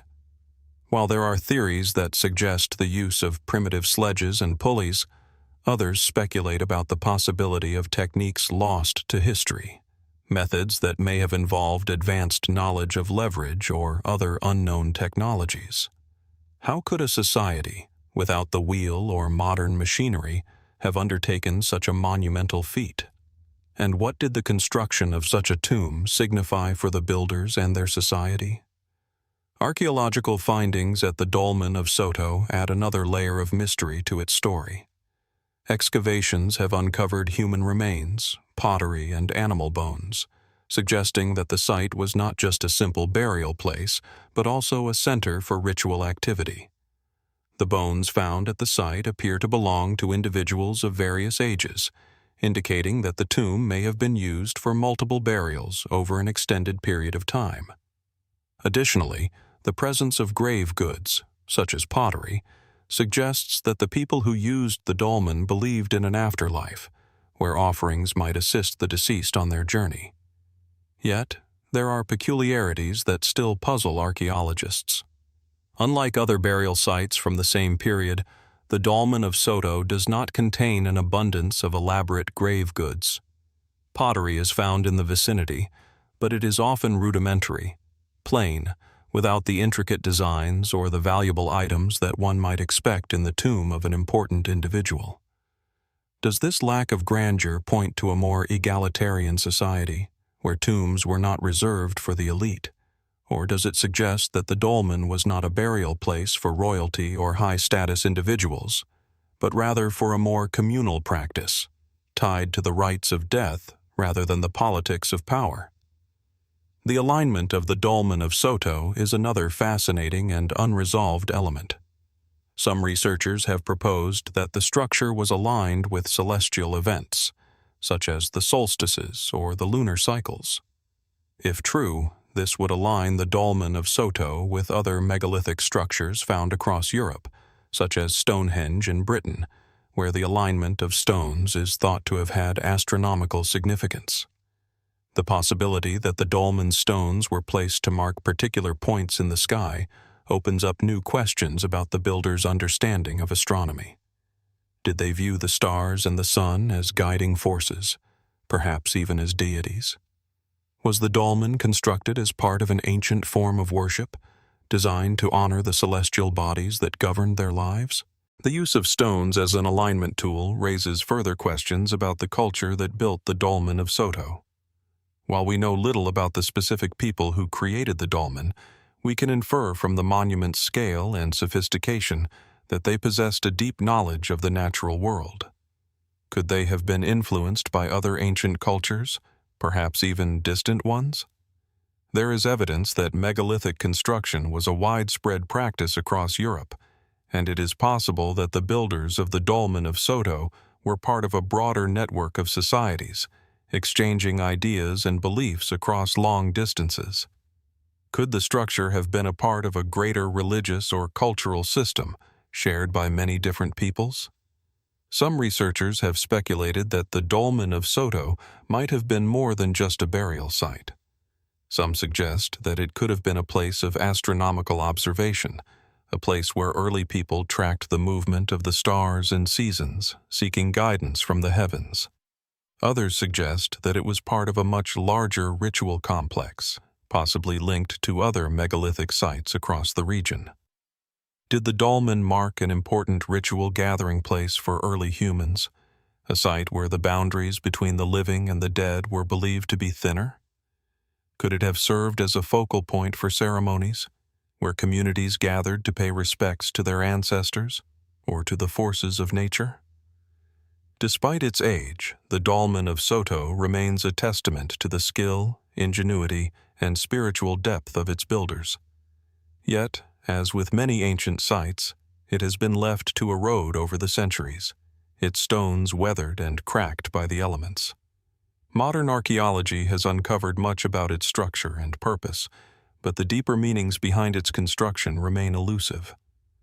As the dolmen stands against the backdrop of Andalusia's sweeping landscapes, it is impossible not to be struck by the profound silence that surrounds it. The people who built this monument have long since vanished from history, leaving behind only the stones they carefully placed in the earth. What were their beliefs, and what motivated them to create such a lasting structure? Was it a reflection of their understanding of the world, a way to honor their dead, or perhaps a spiritual connection to the stars and the land? Like so many other ancient sites, the mystery of the Dolmen of Soto persists, inviting us to look deeper, to ask more questions, and to consider the possibility that there are truths hidden within its stones that we may never fully understand. As we reflect on the dolmen, we are left with an open question. What did the builders of Soto know that we have long since forgotten? And what secrets are still waiting to be uncovered beneath the earth, silent and steadfast, in this ancient monument? Nestled on the windswept highlands near Lake Umayo in southern Peru, the Sillustani burial towers stand as silent sentinels over a forgotten civilization. A collection of imposing stone structures, these burial towers, or chulpas, rise above the arid landscape, their weathered stones gleaming faintly under the fierce Andean sun. They are both striking and mysterious, holding stories of ancient peoples whose customs, beliefs, and rituals remain elusive to modern understanding. The towers are not just isolated monuments. They are part of an intricate funerary tradition practiced by the ancient Kula people, whose society flourished between the 12th and 16th centuries A.D. These towering structures were designed to hold the remains of the elite, including nobles, priests, and warriors, individuals whose importance warranted the construction of such grand monuments to house their mortal remains. But despite the impressive craftsmanship and scale of the chulpas, much about the purpose and meaning of these burial towers remains unclear. Sillustani, with its panoramic views of the surrounding mountains and the sparkling expanse of Lake Umayo, seems to be a place chosen deliberately for its spiritual significance. The site, which sits at an altitude of over 12,000 feet, is not only physically imposing, but it seems to evoke a sense of awe. The chulpas themselves are monumental, some reaching over 30 feet in height, constructed from massive stone blocks that fit together with such precision that no mortar was required to hold them in place. The stones are carefully cut and placed, yet the methods used to transport these enormous blocks to the site and lift them into position are still not fully understood. How did the Kula people, without the benefit of modern machinery, manage such an extraordinary feat of engineering? Could there have been lost techniques that have since been forgotten to time? The structures at Sillustani vary in design, with each chulpa built to accommodate a single deceased individual or family. The towers are generally cylindrical or conical, and many have a small, narrow opening at the top, a feature that suggests they may have had symbolic significance, perhaps allowing the soul of the deceased to ascend to the heavens or to join the gods. Some of the towers also feature intricate carvings or reliefs, though these designs are often worn away by centuries of exposure to the elements. The site itself is divided into two distinct areas, one where the Kula people are thought to have buried their dead, and another where the later Inca civilization, which conquered the region in the 15th century, continued the burial practices. The alignment of the Sillustani towers is another intriguing aspect of the site. Many researchers believe the towers were intentionally placed to align with certain astronomical events, such as the solstices or equinoxes. This connection to the cosmos suggests a sophisticated understanding of celestial movements, one that was deeply embedded in the spiritual and religious practices of the people. Could the Kula have used these towers as a means of connecting with the divine, marking their dead's passage into the afterlife with celestial precision? Or was the alignment simply a reflection of the importance of the stars and the heavens in their worldview? Interestingly, the Inca, who took control of the region several centuries after the Kula civilization began constructing the chulpas, had their own funerary practices. While the Inca also constructed elaborate tombs for their elite, they did so in a distinctly different manner, utilizing grander tombs and more complex burial rituals. Did the Inca's conquest of Sillustani change the way the site was used? Evidence of Inca influence is present, yet the continued use of the chulpas by the local population suggests that certain traditions endured despite the political upheaval brought by the Inca. Could the blending of the Kula and Inca burial practices offer a deeper insight into the spiritual and cultural synthesis that took place during this period? Excavations at Sillustani have provided some insight into the funerary practices of the Kula. Archaeologists have uncovered a variety of grave goods, including pottery, textiles, and metal objects, some of which suggest that the Kula had a complex social hierarchy and engaged in extensive trade. Pottery fragments found at the site reveal intricate designs, many of which are believed to have had symbolic or ritualistic significance. Similarly, the discovery of textiles hints at a society with advanced weaving techniques, potentially influenced by neighboring cultures such as the Tiwanaku or the Inca. But despite these discoveries, several key questions remain unanswered. For instance, while archaeologists have found the remains of several individuals in the chulpas, the majority of the bodies have not been preserved, and many of the burial sites have been looted over the centuries. Some of the looting occurred during the colonial period, when European settlers sought to uncover treasures hidden in ancient tombs, while other looting likely occurred before the advent of modern archaeology. The absence of well-preserved human remains in many of the chulpas raises a puzzling question. Why were the bodies of the dead removed, and what significance did these remains hold? Could the bodies themselves have been considered sacred? And if so, why were they taken from their resting places? The lack of burial artifacts in many of the tombs adds to the mystery of the site.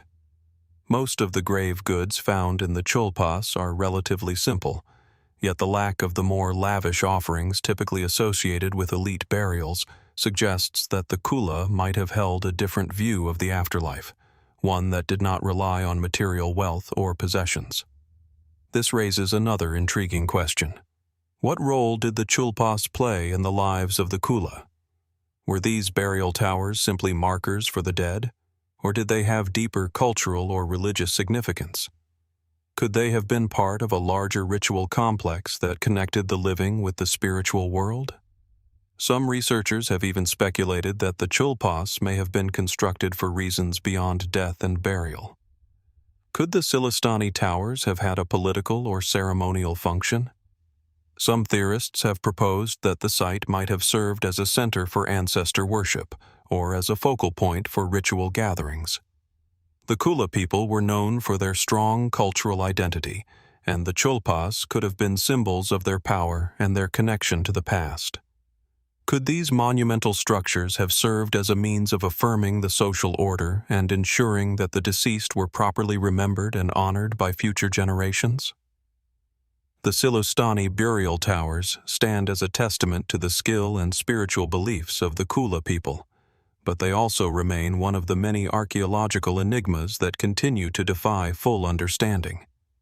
As with many ancient sites, there are no definitive answers to the questions surrounding Sillustani, and much of its history remains obscured in the shadow of time. The towering stone structures, with their precise construction and celestial alignments, offer a glimpse into a society whose knowledge of the world, both earthly and celestial, was far more sophisticated than we often give them credit for. Even today, as the wind sweeps across the highlands and the chulpas stand silent under the Andean sky, they invite us to ask, what did the builders of Sillustani know that we have yet to discover? What knowledge has been lost to history, and what mysteries are still hidden beneath the stones of this ancient burial ground? Perhaps, like so many other ancient monuments, the answers to these questions are scattered across the site, waiting for the right eyes to uncover them. Until then, the Sillustani burial towers remain as enigmatic as ever, standing watch over a forgotten civilization, and reminding us that some mysteries are not meant to be solved quickly, but rather to be pondered for generations. As the centuries pass, the Sillustani burial towers continue to stand resilient, weathering the elements and the passage of time. Their stones, though worn by wind and rain, still echo the silent whispers of those who once laid their loved ones to rest within their cool, shadowed interiors. And yet, as we stand before these colossal structures, we are reminded that their purpose is not only to honor the dead, but to keep a link to a people whose legacy still lingers in the windswept highlands. Could the towers, in some way, act as a portal between the living and the spiritual realms, an enduring testimony to the Kula's belief that death was not an end, but a transition to a greater existence? There are those who believe that the mysteries of Sillustani may extend beyond the physical structures themselves. In a world where the stars and the earth were inextricably linked, the Kula people may have been attempting to align the very fabric of their existence with the cosmos. Was Sillustani an ancient observatory, a sacred site where the heavens and the earth converged in ritualistic practice? Or were the towers built as instruments to mark the heavens, guiding the souls of the departed on their celestial journey? Astronomical alignments often appear in ancient cultures across the world, suggesting a profound connection between human spirituality and the stars. Could this be one such case, hidden in plain sight among the towering chulpas? Furthermore, the ongoing excavation of Sillustani has uncovered a wealth of items that may provide further insight into the Kula culture. However, much of the knowledge gained is still incomplete. Many graves have been pillaged throughout the centuries, especially during the early colonial period when European settlers and explorers sought to uncover treasures from the ancient tombs. Though some of these objects have been retrieved and catalogued, the loss of so many artifacts leaves us to wonder how much of the Kula's material culture has been erased by time, and what significant clues remain buried beneath the earth, waiting to be unearthed. The questions surrounding Sillustani, much like the site itself, remain enduring and complex. With each passing year, new discoveries are made, but new questions arise just as quickly. As researchers continue to analyze the site, they are left with more theories than answers. Could there have been rituals that have since faded from memory, leaving only the silent stones to hint at their existence? Will modern technology one day unveil hidden secrets within the Sillustani burial towers, secrets that have remained sealed for centuries? Only time will tell. Until then, the site stands as an ever-present reminder of a lost world, challenging us to look deeper and ask more of the questions that have fascinated humankind for millennia.